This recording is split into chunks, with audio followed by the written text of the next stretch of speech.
हाँ जी, हाँ जी। ਲਓ ਜੀ ਦੋਸਤੋ, ਤੁਹਾਨੂੰ ਸਾਰਿਆਂ ਨੂੰ ਪੰਜਾਬ ਸੰਗੀਤ ਨਾਟਕ ਅਕੈਡਮੀ ਵੱਲੋਂ ਜੀ ਆਇਆਂ।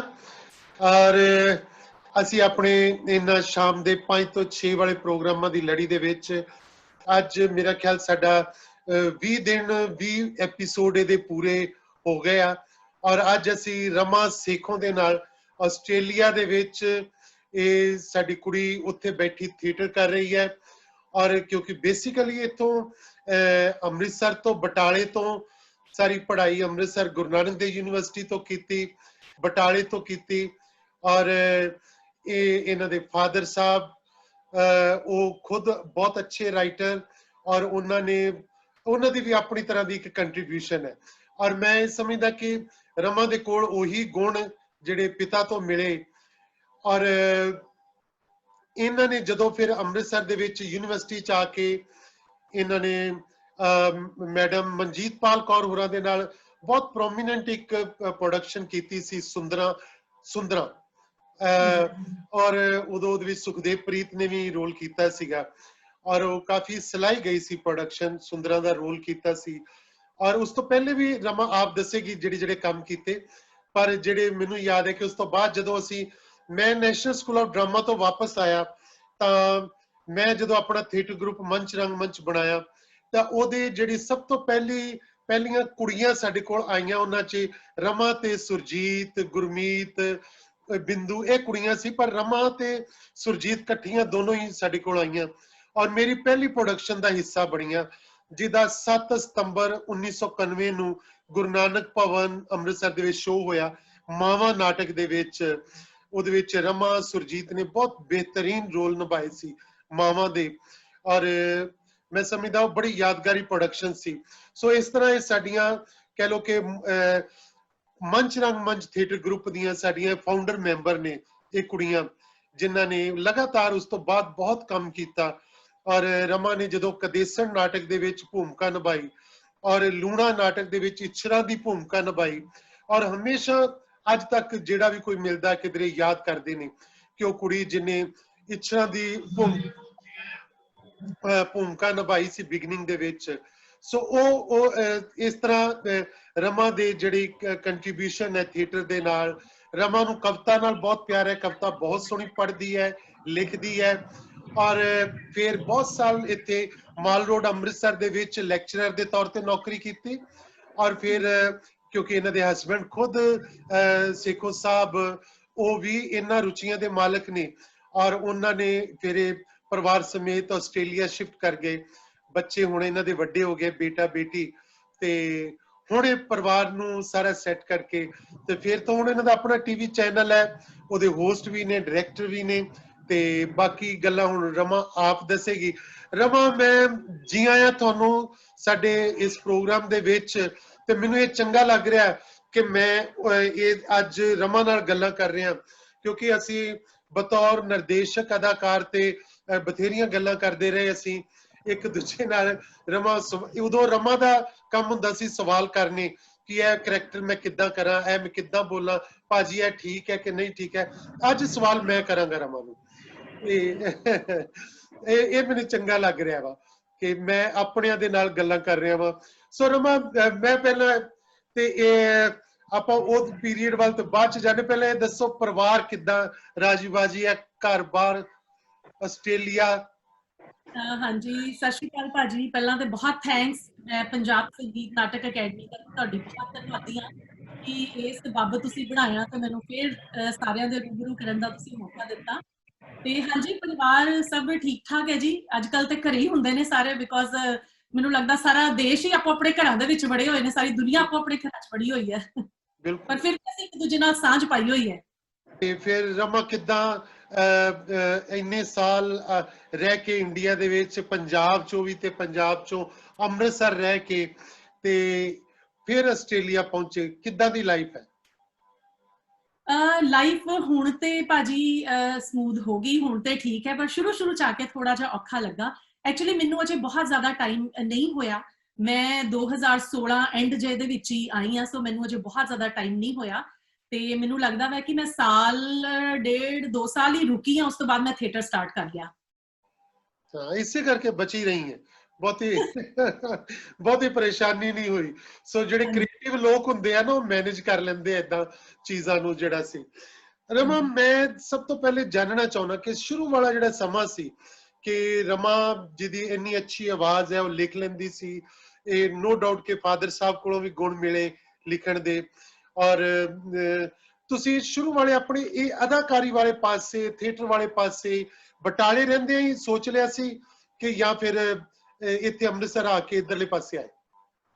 ਨਹੀਂ ਭਾਜੀ, ਐਕਚੁਅਲੀ ਇਸ ਤਰ੍ਹਾਂ ਮੈਂ ਸ਼ੁਰੂ ਤੋਂ ਹੀ, ਤੁਸੀਂ ਪੁੱਛਿਆ ਤਾਂ ਮੈਂ ਸ਼ੁਰੂ ਤੋਂ ਗੱਲ ਸ਼ੁਰੂ ਕਰਦੀ ਹਾਂ। ਸਕੂਲ ਟਾਈਮ ਤੱਕ ਤੇ ਮੈਂ ਬਹੁਤਾ ਪਾਰਟਿਸਿਪੇਟ ਨਹੀਂ ਸੀ ਕੀਤਾ ਕਿਸੇ ਵੀ ਚੀਜ਼ ਦੇ ਵਿੱਚ, ਪਰ ਕਿਉਂਕਿ ਘਰ ਦਾ ਮਾਹੌਲ ਉਸ ਤਰ੍ਹਾਂ ਦਾ ਸੀ, ਪੜ੍ਹਨ ਦਾ ਸ਼ੌਂਕ ਸੀਗਾ, ਕਿਉਂਕਿ ਘਰ 'ਚ ਬਹੁਤ ਸਾਰੇ ਮੈਗਜ਼ੀਨਸ ਆਉਂਦੇ ਹੁੰਦੇ ਸੀਗੇ, ਨਾਗਮਣੀ, ਪ੍ਰੀਤਲੜੀ, ਆਰਸੀ, ਬੜੇ ਸਾਰੇ ਮੈਗਜ਼ੀਨ ਆਉਂਦੇ ਹੁੰਦੇ ਸੀ, ਤੇ ਪੜ੍ਹਨ ਦਾ ਸ਼ੌਂਕ ਸੀਗਾ ਉਹਨਾਂ ਨੂੰ। ਉਹ ਪੜ੍ਹਦੀ ਰਹਿੰਦੀ ਹੁੰਦੀ ਸੀਗੀ, ਤੇ ਉਹ ਹੌਲੀ ਹੌਲੀ ਕਵਿਤਾ ਨਾਲ ਲਗਾਵ ਜਿਹਾ ਹੋ ਗਿਆ।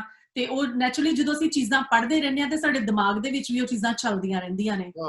ਮੈਨੂੰ ਯਾਦ ਹੈ ਕਿ ਜਦੋਂ ਮੈਂ ਕਾਲਜ ਦੇ ਵਿੱਚ ਗਈ, ਤੇ ਮੈਂ ਸਭ ਤੋਂ ਪਹਿਲਾਂ ਕਾਲਜ ਦੇ ਵਿੱਚ ਪਾਰਟਿਸਿਪੇਟ ਕੀਤਾ ਸੀਗਾ। ਉਹ ਥਾਟ ਆਫ ਦਾ ਡੇ ਇੱਕ ਕੰਪੀਟੀਸ਼ਨ ਸੀਗਾ, ਤੇ ਮੈਂ ਬਿਨਾਂ ਕਿਸੇ ਦੀ ਹੈਲਪ ਦੇ, ਬਿਨਾਂ ਕਿਸੇ ਟੀਚਰ ਦੀ, ਬਿਨਾਂ ਘਰੋਂ ਕਿਸੇ ਦੀ ਹੈਲਪ ਦੇ, ਮੈਂ ਆਪੇ ਹੀ ਉਹ ਟੌਪਿਕ ਤਿਆਰ ਕੀਤਾ। ਤੇ ਮੈਂ ਫਸਟ ਟਾਈਮ ਜਾ ਕੇ ਸਟੇਜ ਦੇ ਉੱਤੇ ਮੈਂ ਬੋਲੀ, ਤੇ ਉਹ ਪਹਿਲੀ ਵਾਰੀ ਮੇਰਾ ਫਸਟ ਪ੍ਰਾਈਜ਼ ਆ ਗਿਆ। ਪਹਿਲੀ ਵਾਰੀ ਮੈਂ ਬੋਲੀ ਤੇ ਪਹਿਲੀ ਵਾਰੀ ਫਸਟ ਪ੍ਰਾਈਜ਼ ਆ ਗਿਆ। ਸੋ ਉਸ ਤੋਂ ਬਾਅਦ ਉਸ ਤੋਂ ਬਾਅਦ ਜਿਹੜਾ ਮੈਂ ਸੈਕਿੰਡ ਮੈਂ ਕੀਤਾ ਪ੍ਰੋਗਰਾਮ, ਉਹ ਇੱਕ ਕਵਿਤਾ ਬੋਲੀ ਮੈਂ, ਤੇ ਨਾਲ ਹੀ ਮੈਂ ਉਹ ਸਟੇਜ ਵੀ ਕੰਡਕਟ ਕੀਤੀ। ਤੇ ਉਸ ਤੋਂ ਬਾਅਦ ਫਿਰ ਹੌਲੀ ਹੌਲੀ ਮਤਲਬ ਮੈਂ ਬਹੁਤ ਸਾਰੇ ਪੋਇਟਰੀ ਦੇ ਕੰਪੀਟੀਸ਼ਨਸ ਦੇ ਵਿੱਚ ਪਾਰਟਿਸਿਪੇਟ ਕੀਤਾ। ਕਾਲਜ ਰਹਿੰਦਿਆਂ ਯੂਥ ਫੈਸਟੀਵਲਸ ਦੇ ਵਿੱਚ ਗਈ, ਬਹੁਤ ਸਾਰੇ ਮੁਕਾਬਲਿਆਂ 'ਚ ਹਿੱਸਾ ਲਿਆ। ਤੇ ਉਦੋਂ ਇਹਦਾ ਮੈਂ ਸਾਰਾ ਕ੍ਰੈਡਿਟ ਆਰ ਬਾਵਾ ਕਾਲਜ ਦੇ ਇੱਕ ਮੈਡਮ ਸੀ, ਰਾਜ ਸ਼ਰਮਾ, ਉਹਨਾਂ ਨੇ ਕਲਾ ਨੂੰ ਮਤਲਬ ਉਭਾਰਿਆ ਤੇ ਉਹਨਾਂ ਨੇ ਪਛਾਣਿਆ। ਸੋ ਉਹਨਾਂ ਨੇ ਹੀ ਇੱਕ ਨਾਟਕ ਦੇ ਵਿੱਚ ਵੀ ਮੈਨੂੰ ਕੰਮ ਕਰਨ ਦਾ ਮੌਕਾ ਦਿੱਤਾ। ਤੇ ਮੈਂ ਜਦੋਂ ਗਈ ਉਸ ਨਾਟਕ ਦੇ ਵਿੱਚ, ਤੇ ਪਹਿਲਾਂ ਸ਼ੁਰੂ 'ਚ ਤੇ ਮੈਨੂੰ ਬੜਾ ਛੋਟਾ ਜਿਹਾ ਰੋਲ ਮਿਲਿਆ, ਪਰ ਤੀਜੇ ਕੁ ਦਿਨ ਹੀ ਮੈਨੂੰ ਲੀਡ ਰੋਲ ਮਿਲ ਗਿਆ ਉਸੇ ਪਲੇ ਦੇ ਵਿੱਚ ਹੀ। ਤੋ ਉਹ ਇੱਕ ਹਿੰਦੀ ਪਲੇ ਸੀਗਾ, ਤ੍ਰਿਸ਼ੰਕੂ ਪਲੇ ਕੀਤਾ ਸੀਗਾ, ਤੇ ਉਹ ਮੇਰਾ ਪਹਿਲਾ ਨਾਟਕ ਸੀਗਾ। ਉਸ ਤੋਂ ਬਾਅਦ ਫਿਰ ਯੂਨੀਵਰਸਿਟੀ ਆ ਗਈ, ਤੇ ਕਿਉਂਕਿ ਇੱਥੇ ਆ ਕੇ ਲਿਟਰੇਰੀ ਇਵੈਂਟਸ ਦੇ ਨਾਲ ਮੈਂ ਜੁੜੀ ਰਹੀ, ਉਹ ਪੋਇਟਰੀ ਦੇ ਥੋੜੇ ਜਿਹੇ ਮੁਕਾਬਲਿਆਂ 'ਚ ਭਾਗ ਭੁਗ ਲੈਂਦੇ ਰਹੇ। ਤੇ ਫਿਰ ਜਦੋਂ ਮੈਡਮ ਮਨਜੀਤ ਪਾਲ ਹੁਣਾਂ ਨੇ ਮੈਨੂੰ ਪਤਾ ਲੱਗਾ ਕਿ ਉਹ ਇੱਕ ਨਾਟਕ ਕਰਵਾ ਰਹੇ ਨੇ, ਤੇ ਉਹਦੀ ਆਡੀਸ਼ਨ ਰੱਖੀ ਆ ਉਹਨਾਂ ਨੇ, ਤੇ ਕਿਉਂਕਿ ਮੈਂ ਨਾਟਕ ਹੀ ਕੀਤਾ ਸੀਗਾ, ਤੇ ਉਹ ਸੀਗਾ ਮਨ 'ਚ ਕਿ ਜਾ ਕੇ ਦੇਖਦੇ ਆ ਭਲਾ ਕੀ ਬਣਦਾ ਹੈ ਨਾ। ਸੋ ਮੈਂ ਗਈ ਉੱਥੇ, ਆਡੀਸ਼ਨ ਹੋਰ ਵੀ ਕੁੜੀਆਂ ਆਈਆਂ ਹੋਈਆਂ ਸੀਗੀਆਂ, ਤੇ ਮੇਰੀ ਵੀ ਉਹਨਾਂ ਨੇ ਆਡੀਸ਼ਨ ਲਈ, ਮੈਂ ਵੀ ਦਿੱਤੀ। ਤੇ ਇਹ ਮੇਰੀ ਖੁਸ਼ਕਿਸਮਤੀ ਕਿ ਮੇਰੀ ਉਹਨਾਂ ਨੇ ਐਜ਼ ਏ ਲੀਡ ਰੋਲ ਸੁੰਦਰਾਂ ਦੇ ਵਿੱਚ, ਸੁੰਦਰਾਂ ਵਾਸਤੇ ਮੇਰੀ ਉਹਨਾਂ ਨੇ ਜਿਹੜੀ ਆ ਉਹ ਸਿਲੈਕਸ਼ਨ ਕਰ ਲਈ। ਸੋ ਉਹ ਇੱਕ ਮੈਨੂੰ ਪੂਰਾ ਫੁੱਲ ਲੈਂਥ ਪਲੇ, ਇੱਕ ਵੱਡਾ ਨਾਟਕ ਕਰਨ ਦਾ ਮੌਕਾ ਮਿਲਿਆ, ਤੇ ਉਹਦੇ ਕਾਫੀ ਸ਼ੋਅ ਵੀ ਕੀਤੇ ਅਸੀਂ ਬਹੁਤ ਥਾਵਾਂ ਦੇ ਉੱਤੇ। ਮੇਰੇ ਖਿਆਲ ਤੁਸੀਂ ਵੀ ਉਹ ਪਲੇ ਦੇਖਿਆ, ਸੁਖਦੇਵ ਪ੍ਰੀਤ ਹੁਣਾਂ ਨੇ ਉਹਨੂੰ ਡਾਇਰੈਕਟ ਕੀਤਾ ਸੀਗਾ। ਸੋ ਉਹਦੇ ਨਾਲ ਮੈਨੂੰ ਇੱਕ ਕਹਿੰਦੇ ਨੇ ਇੱਕ ਸਟੈਪ ਅਪ ਹੋ ਗਈ ਮੈਂ ਹੋਰ ਉੱਪਰ, ਮਤਲਬ ਜਿਸ ਤਰ੍ਹਾਂ ਥੋੜਾ ਪਤਾ ਵੀ ਲੱਗਾ ਹਨਾ। ਨਾਲੇ ਇਹ ਮੇਰੇ ਵਾਸਤੇ ਇੱਕ ਇਹ ਸੀਗਾ ਕਿ ਉਹ ਹੈਗਾ ਕਾਵ ਨਾਟਕ ਸੀਗਾ, ਤੇ ਉਹ ਮੇਰੇ ਵਾਸਤੇ ਥੋੜਾ ਜਿਹਾ ਈਜ਼ੀ ਹੋ ਗਿਆ, ਕਿਉਂਕਿ ਕਵਿਤਾ ਮੈਂ ਕਰਦੀ ਰਹੀ ਸੀਗੀ, ਬੋਲਦੀ ਰਹੀ ਸੀਗੀ, ਤੇ ਉਹ ਮੇਰੇ ਵਾਸਤੇ ਇੱਕ ਥੋੜਾ ਈਜ਼ੀ ਹੋ ਗਿਆ ਉਹਨੂੰ ਕਰਨਾ। ਤੇ ਬਸ ਉਹ ਨਾਟਕ ਸੀ, ਤੇ ਉਸ ਤੋਂ ਬਾਅਦ ਸੰਪਰਕ ਦੇ ਵਿੱਚ ਆ ਗਿਆ ਸੀ, ਮੰਚ ਰੰਗਮੰਚ ਦਾ ਮੈਂ ਹਿੱਸਾ ਬਣੀ। ਤੇ ਜਿਸ ਤਰ੍ਹਾਂ ਤੁਸੀਂ ਦੱਸਿਆ ਕਿ ਸਭ ਤੋਂ ਪਹਿਲਾਂ ਮਾਵਾਂ ਨਾਟਕ ਕੀਤਾ ਮੈਂ ਤੁਹਾਡੇ ਨਾਲ, ਤੇ ਉਹਦੇ ਵਿੱਚ 3 ਭੂਮਿਕਾਵਾਂ ਉਹਦੇ ਵਿੱਚ ਮੈਂ ਨਿਭਾਈਆਂ। ਤੇ ਉਹ ਇੱਕ ਮਤਲਬ ਮੇਰੇ ਵਾਸਤੇ ਉਹ ਵਾਲਾ ਥੀਏਟਰ ਪਹਿਲੇ ਥੀਏਟਰ ਨਾਲੋਂ ਵੀ ਥੋੜਾ ਐਡਵਾਂਸ ਥੀਏਟਰ ਸੀਗਾ ਜਦੋਂ ਤੁਹਾਡੇ ਨਾਲ ਕੰਮ ਕੀਤਾ, ਬਿਕੋਜ਼ ਤੁਹਾਡਾ ਐਕਸਪੀਰੀਅੰਸ ਜਿਹੜਾ ਤੁਸੀਂ ਟ੍ਰੇਨਿੰਗ ਲੈ ਕੇ ਆਏ ਸੀ ਉਹ ਵਿੱਚੋਂ ਬੋਲਦਾ ਸੀ, ਤੇ ਸਾਨੂੰ ਬੜਾ ਸਿੱਖਣ ਦਾ ਉਹਦੇ 'ਚ ਮੌਕਾ ਮਿਲਿਆ। ਤੇ ਫਿਰ ਉਸ ਤੋਂ ਬਾਅਦ ਲੂਣਾ ਕੀਤਾ, ਤੇ ਮੈਨੂੰ ਅਜੇ ਤੱਕ ਮੈਨੂੰ ਯਾਦ ਹੈ ਕਿ ਜਦੋਂ ਲੂਣਾ ਵੀ ਕੀਤਾ ਹਨਾ, ਤੇ ਉਦੋਂ ਤੱਕ ਮਤਲਬ ਕਰੈਕਟਰ ਦੇ ਵਿੱਚ ਕਿੰਨੀ ਡੈਪਥ ਦੇ ਨਾਲ ਜਾਣਾ ਹੈ ਹਨਾ, ਕਿ ਕਿੰਨਾ ਕੁ ਅਡਾਪਟ ਕਰਨਾ ਹੈ ਕਰੈਕਟਰ ਨੂੰ, ਉਹ ਚੀਜ਼ ਦਾ ਜੇ ਉਹਨਾਂ ਨਹੀਂ ਸੀ ਪਤਾ। ਮੈਨੂੰ ਅਜੇ ਤੱਕ ਵੀ ਇੱਕ ਇਨਸੀਡੈਂਟ ਯਾਦ ਹੈ, ਮੈਨੂੰ ਯਾਦ ਨਹੀਂ ਕਿ ਆਪਾਂ ਦਿੱਲੀ ਪਲੇ ਕਰਨ ਗਏ ਸੀਗੇ, ਕਿੱਥੇ ਗਏ ਸੀਗੇ, ਲੂਣਾ ਅਸੀਂ ਨਾਟਕ ਕਰਨ ਗਏ, ਤੇ ਜਦੋਂ ਅਖੀਰ ਦੇ ਵਿੱਚ ਪੂਰਨ ਦੇ ਹੱਥ ਪੈਰ ਕੱਟੇ ਜਾਂਦੇ ਨੇ, ਤੇ ਇਛਣਾ ਗਸ਼ ਖਾ ਕੇ ਡਿੱਗ ਪੈਂਦੀ ਹੈ, ਤੇ ਉਹ ਮੈਨੂੰ ਅਜੇ ਤੱਕ ਯਾਦ ਹੈ ਕਿ ਉਹ ਗਸ਼ ਖਾ ਕੇ ਡਿੱਗ ਪੈਂਦੀ, ਤੇ ਮੈਂ ਉਹ ਡਿੱਗੀ ਹੋਈ ਮੈਂ ਰੋ ਰਹੀ ਸੀਗੀ। ਮੈਂ ਬੜੀ ਮੁਸ਼ਕਿਲ ਆਪਣੇ ਆਪ ਨੂੰ ਕੰਟਰੋਲ ਕੀਤਾ ਹੋਇਆ ਸੀ, ਪਰ ਮੈਂ ਰੋ ਰਹੀ ਸੀਗੀ। ਬਾਅਦ ਚ ਕੋਰਸ ਹੋਇਆ, ਕੋਰਸ ਦੇ ਵਿੱਚ ਵੀ ਮੇਰੇ ਅਥਰੂ ਨਹੀਂ ਸੀ ਬੰਦ ਹੋ ਰਹੇ, ਤੇ ਮੈਂ ਬੜੀ ਮੁਸ਼ਕਲ ਨਾਲ ਆਵਾਜ਼ ਨਹੀਂ ਸੀ ਕੱਢਦੀ ਪਈ, ਮੈਂ ਰੋ ਰਹੀ ਸੀ। ਪਲੇ ਖਤਮ ਹੋਇਆ, ਗ੍ਰੀਨ ਰੂਮ ਚ ਗਈ, ਗ੍ਰੀਨ ਰੂਮ ਚ ਜਾ ਕੇ ਮੈਂ ਉੱਚੀ ਉੱਚੀ ਰੋਣਾ ਸ਼ੁਰੂ ਕਰ ਦਿੱਤਾ। ਉਹ ਸਾਰੇ ਜਣੇ ਆ ਕੇ ਮੈਨੂੰ ਚੁੱਪ ਕਰਾ ਰਹੇ ਸੀਗੇ ਕਿ ਤੂੰ ਚੁੱਪ ਕਰ, ਕੀ ਹੋਇਆ ਤੈਨੂੰ ਹੋਇਆ? ਤੇ ਮੈਨੂੰ ਅਜੇ ਤੱਕ ਯਾਦ ਹੈ ਕਿ ਤੁਸੀਂ ਫਿਰ ਆਏ ਗ੍ਰੀਨ ਰੂਮ ਚ, ਤੁਹਾਨੂੰ ਕਿਸੇ ਨੇ ਦੱਸਿਆ ਵੀ ਬੜੀ ਉੱਚੀ ਉੱਚੀ ਰੋਂਦੀ ਪਈ ਜੇ। ਤੁਸੀਂ ਮੇਰੇ ਕੋਲ ਆਏ, ਆ ਕੇ ਮੈਨੂੰ ਇਹ ਸਮਝਾਇਆ ਤੇਰਾ ਪੂਰਨ ਠੀਕ ਠਾਕ ਹੈ, ਤੇਰੇ ਪੂਰਨ ਨੂੰ ਕੁਝ ਨਹੀਂ ਹੋਇਆ। ਮਤਲਬ ਉਹ ਇਹ ਸੀਗਾ ਕਿ ਮੈਂ ਉਸ ਰੋਲ ਦੇ ਵਿੱਚ ਇੰਨੀ ਜ਼ਿਆਦਾ ਇਨਵੋਲਵ ਹੋ ਗਈ ਸੀਗੀ। ਫਿਰ ਉਸ ਤੋਂ ਬਾਅਦ ਮੈਨੂੰ ਹੌਲੀ ਹੌਲੀ ਹੌਲੀ ਉਸ ਚੀਜ਼ ਦੀ ਸਮਝ ਆਈ ਤੇ ਮੈਨੂੰ ਲੱਗਦਾ ਕੁਦੇਸਣ ਤੱਕ ਆਉਂਦਿਆਂ ਆਉਂਦਿਆਂ ਉਹ ਚੀਜ਼ ਸਮਝ ਆ ਗਈ ਸੀਗੀ ਕਿ ਇੱਕ ਕਰੈਕਟਰ ਨੂੰ ਕਿੱਥੋਂ ਤੱਕ ਤੁਸੀਂ ਆਪਣੇ ਅੰਦਰ ਅਡਾਪਟ ਕਰਨਾ ਹੈ। ਉਹ ਸਵਿਚ ਔਨ ਤੇ ਸਵਿਚ ਆਫ ਵਾਲਾ ਸਿਸਟਮ ਉਦੋਂ ਤੱਕ ਕੁਦੇਸਣ ਤੱਕ ਮੇਰੇ ਚ ਆ ਗਿਆ ਸੀਗਾ, ਪਰ ਪਹਿਲਾਂ ਮੈਨੂੰ ਲੱਗਦਾ ਮੈਂ ਬਹੁਤ ਜ਼ਿਆਦਾ ਇਨਵੋਲਵ ਹੋ ਗਈ ਸੀਗੀ ਉਹਦੇ ਵਿੱਚ। ਬਿਲਕੁਲ ਬਿਲਕੁਲ, ਨਹੀਂ ਬਹੁਤ ਉਹ ਯਾਦਗਾਰੀ ਪੇਸ਼ਕਾਰੀਆਂ ਨੇ ਰਮਾ ਤੁਹਾਡੀ ਅਦਾਕਾਰੀ ਦੀਆਂ, ਔਰ ਤੁਹਾਡੇ ਨਾਲ ਬਾਕੀ ਕੁੜੀਆਂ ਮੁੰਡੇ ਸਾਰੇ ਉਹ ਸਾਡੀ, ਕਿਉਂਕਿ ਮੰਚ ਰੰਗ ਮੰਚ ਦੀ ਇਹ ਉਹ ਬਿਗਨਿੰਗ ਸੀ। ਇਹ ਹੁਣ ਕਹਿ ਲੋ ਕਿ ਅਗਲਾ ਮਹੀਨਾ ਅਗਸਤ ਸਤੰਬਰ ਆਉਣ ਵਾਲਾ ਹੈ ਤੇ ਮੰਚ ਰੰਗ ਮੰਚ ਦਾ ਹੁਣ ਲਗਭਗ 30ਵਾਂ ਸਾਲ ਸ਼ੁਰੂ ਹੋ ਜਾਣਾ ਹੈ ਕਿ ਜਦੋਂ ਇਹ ਉਹ ਤੁਹਾਨੂੰ ਨਾਟਕ ਕੀਤਿਆਂ ਨੂੰ ਵੀ, ਤੇ ਇਹ ਸਾਡੀ ਉਹ 30 ਸਾਲ ਉਦੋਂ ਅਗਲੇ ਸਾਲ ਜਦੋਂ ਪੂਰੇ ਹੋ ਜਾਣੇ ਆ। ਸੋ ਇਹ ਇੱਕ ਇਤਿਹਾਸ ਹੈ ਔਰ ਇਹਦੇ ਵਿੱਚ ਇਤਿਹਾਸ ਵਿੱਚ ਤੁਹਾਡਾ ਜ਼ਿਕਰ ਹਮੇਸ਼ਾ ਹੁੰਦਾ ਰਹੇਗਾ। ਮੰਚ ਰੰਗ ਮੰਚ ਦੇ ਵੀ ਤੁਸੀਂ ਇਸ ਤਰ੍ਹਾਂ ਕੰਮ ਕੀਤਾ ਆ ਕੇ। ਰਮਨ, ਇਹ ਤਾਂ ਸੀਗਾ ਕਿ ਤੁਸੀਂ ਉਦੋਂ ਜਿਹੜਾ ਕਿ ਅਦਾਕਾਰੀ ਦੀ ਦੁਨੀਆ ਦੇ ਵਿੱਚ, ਓਏ ਯਾਰ ਹੈਡਫੋਨ ਦੇ ਦੋ ਯਾਰ। ਤੁਸੀਂ ਕੋਈ ਆਪਣਾ ਮਾਈਕ ਬੰਦ ਕਰ ਲਓ, ਤੁਹਾਡੀਆਂ ਆਵਾਜ਼ਾਂ ਆ ਰਹੀਆਂ ਕਿਸੇ ਦੀਆਂ। ਔਰ ਤੁਸੀਂ ਉਸ ਤੋਂ ਬਾਅਦ ਜਿਹੜਾ ਵਿੱਚ ਲੰਮਾ ਗੈਪ ਪਿਆ, ਉਹ ਕੀ ਕਾਰਨ ਸੀ ਕਿ ਤੁਹਾਡੀ ਅਦਾਕਾਰੀ ਦੇ ਵਿੱਚ, ਤੇ ਜਾਂ ਪਰਿਵਾਰਕ ਜਾਂ ਦੇ ਕਾਰਨ ਸੀਗੇ? ਭਾਜੀ ਇੱਕ ਤੇ ਸੀ ਹੋ ਗਈ, ਫੈਮਿਲੀ ਚ ਮੈਂ ਬਿਜ਼ੀ ਹੋ ਗਈ। ਘਰੋਂ ਵੈਸੇ ਮੈਨੂੰ ਬੰਦਿਸ਼ ਨਹੀਂ ਸੀ ਹੈਗੀ, ਪਰ ਬੱਚੇ ਮਿਲਣ ਕਰਕੇ ਤੇ ਜੌਬ ਚ ਬਿਜ਼ੀ ਹੋਣ ਕਰਕੇ ਥੋੜਾ ਜਿਹਾ। ਸੁਣ ਲਓ ਉਹਨੂੰ ਪਹਿਲਾਂ ਕਹਿੰਦਾ ਕੀ ਆ ਉਹ।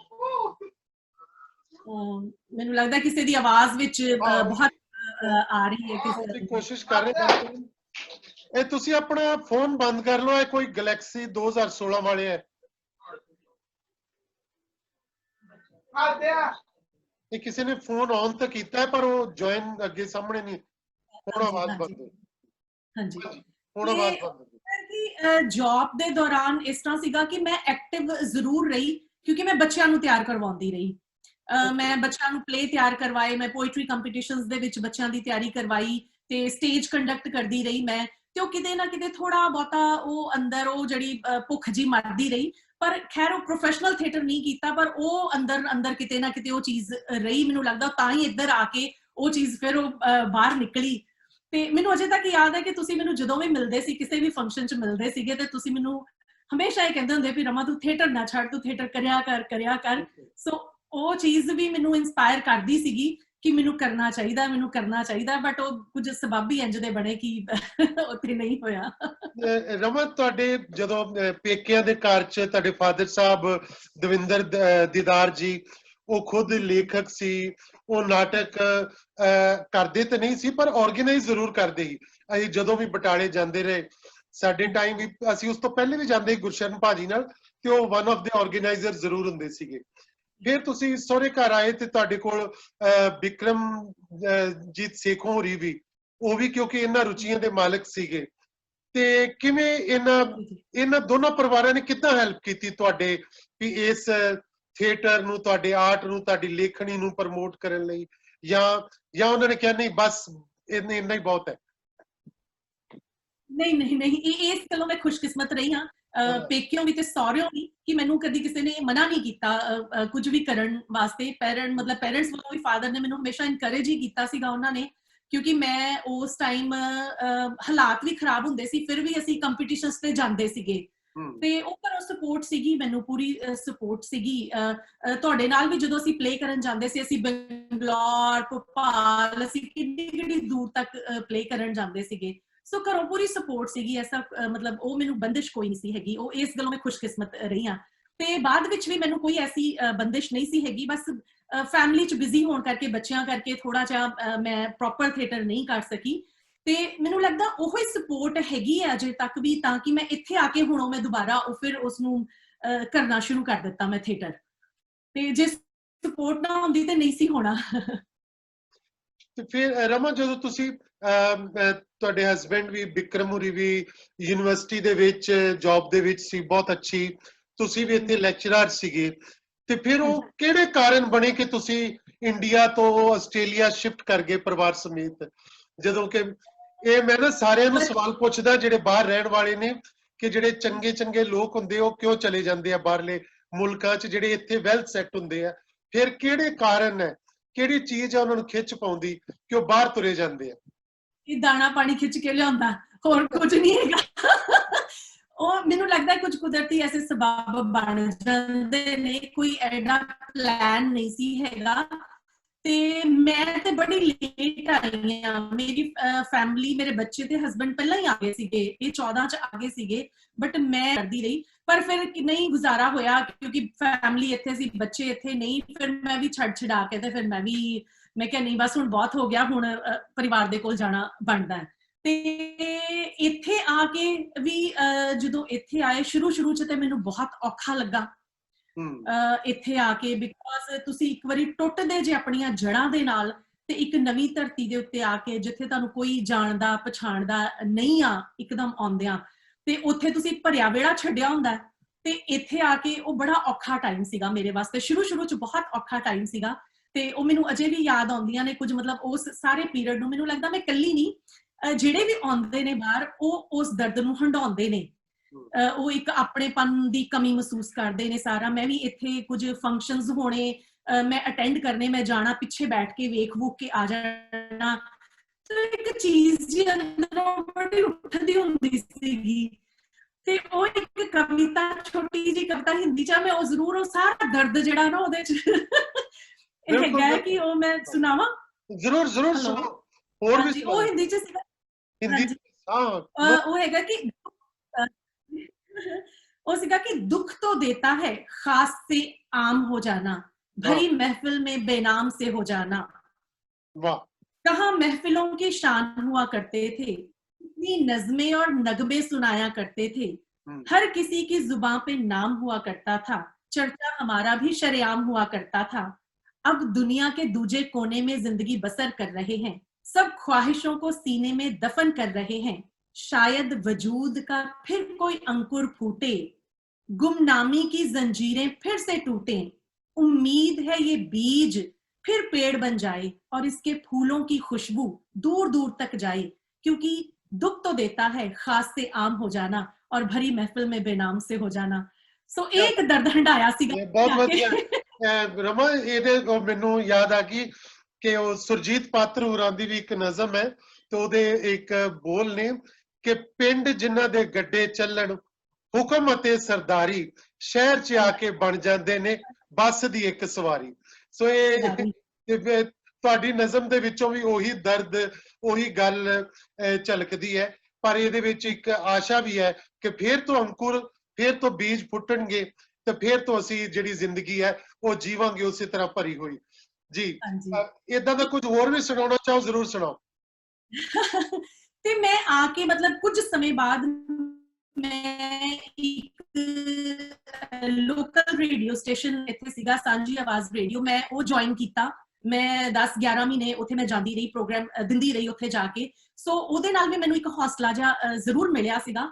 ਤੇ ਪਰ ਮੈਨੂੰ ਸਫ਼ਰ ਬਹੁਤ ਕਰਨਾ ਪੈਂਦਾ ਸੀ, ਮੈਨੂੰ 3-4 ਘੰਟੇ ਦਾ ਸਫ਼ਰ ਮੇਰਾ ਆਉਣ ਜਾਣ ਦਾ ਲੰਘ ਜਾਂਦਾ ਸੀਗਾ ਉੱਥੇ ਪਹੁੰਚਦਿਆਂ। ਸੋ ਫਿਰ ਉਹ ਬਹੁਤਾ ਵਰਕਆਊਟ ਨਹੀਂ ਹੋਇਆ। ਸੋ ਮੈਂ ਤੇ ਉਸ ਤੋਂ ਬਾਅਦ ਫਿਰ ਕੁਝ ਸਮੇਂ ਬਾਅਦ ਮੈਂ ਆਪਣਾ ਥੀਏਟਰ ਗਰੁੱਪ ਜਿਹੜਾ ਆਪਾਂ ਉਹ ਸਟਾਰਟ ਕੀਤਾ। ਆਪਾਂ 2-4 ਲਾਈਕ ਮਾਈਂਡਡ ਪੀਪਲਸ, ਇੱਕ ਮੁੰਡਾ ਸਨੀ ਕੈਂਬਰ ਹੈ ਤੇ ਮੈਂ, ਆਪਾਂ ਦੋਨਾਂ ਨੇ ਰਲ ਕੇ ਅਸੀਂ ਇੱਕ ਗਰੁੱਪ ਬਣਾਇਆ, ਮੰਚ, ਰੰਗਮੰਚ ਥੀਏਟਰ ਗਰੁੱਪ ਜਿਹੜਾ, ਤੇ ਹੌਲੀ ਹੌਲੀ ਸਾਡੇ ਨਾਲ ਕੁਝ ਮੈਂਬਰਸ ਜੁੜਦੇ ਰਹੇ। ਮਕਸਦ ਤੇ ਸਾਡਾ, ਅਸੀਂ ਪਹਿਲਾਂ ਸੋਚਿਆ ਤੇ ਇਹ ਸੀਗਾ ਕਿ ਅਸੀਂ ਨੁੱਕੜ ਨਾਟਕ ਕਰਨੇ ਨੇ, ਕਿ ਲੋਕਾਂ ਨੂੰ ਅਵੇਅਰ ਕਰੀਏ ਜੋ ਇੱਥੋਂ ਦੇ ਇਸ਼ੂਜ਼ ਨੇ, ਜੋ ਪ੍ਰੋਬਲਮਸ ਨੇ, ਹਨਾ। ਪਰ ਨੁੱਕੜ ਨਾਟਕ ਵਾਲਾ ਸਾਡਾ ਜਿਹੜਾ ਉਹਨੂੰ ਇੰਨਾ ਕਾਮਯਾਬ ਨਹੀਂ ਹੋਇਆ ਅਸੀਂ, ਕਿਉਂਕਿ ਬਹੁਤ ਸਾਰੀਆਂ ਪਰਮਿਸ਼ਨਸ ਇੱਥੇ ਲੈਣੀਆਂ ਪੈਂਦੀਆਂ ਨੇ, ਉਹ ਪੰਜਾਬ ਵਾਲਾ ਸਿਸਟਮ ਨਹੀਂ ਹੈਗਾ ਕਿ ਆਪਾਂ ਜਿੱਥੇ ਜਾ ਕੇ ਮਰਜ਼ੀ ਆਪਾਂ ਨੁੱਕੜ ਨਾਟਕ ਕਰ ਸਕਦੇ ਹਾਂ। ਸੋ ਉਹ ਬਹੁਤ ਪਰਮਿਸ਼ਨਸ ਲੈਣੀਆਂ, ਉਹ ਸਾਰਾ ਕੁਝ। ਫਿਰ ਅਸੀਂ ਉਹ ਆਈਡੀਆ ਡ੍ਰੌਪ ਮਤਲਬ ਕਰ ਦਿੱਤਾ ਤੇ ਅਸੀਂ ਸੋਚਿਆ ਕਿ ਅਸੀਂ ਪਲੇ ਤੇ ਜ਼ਰੂਰ ਕਰਨਾ ਹੈ, ਬਟ ਅਸੀਂ ਉਂਝ ਦੇ ਪਲੇ ਕਰਨੇ ਨੇ ਜਿਹਦੇ ਨਾਲ ਇੱਥੋਂ ਦੇ ਜਿਹੜੇ ਇਸ਼ੂਜ਼ ਨੇ, ਇੱਥੋਂ ਦੇ ਜਿਹੜੇ ਮੁੱਦੇ ਨੇ, ਸਟੂਡੈਂਟਸ ਦੇ ਮੁੱਦੇ ਨੇ, ਜੋ ਡੋਮੈਸਟਿਕ ਵਾਇਲੈਂਸ ਦੇ ਮੁੱਦੇ ਨੇ, ਅਸੀਂ ਉਹਨਾਂ ਨੂੰ ਲੈ ਕੇ ਕੁਝ ਕਰਨਾ ਚਾਹੁੰਦੇ ਹਾਂ। ਸੋ ਅਸੀਂ ਸਾਰਿਆਂ ਜਾਣਿਆਂ ਨੇ ਰਲ ਕੇ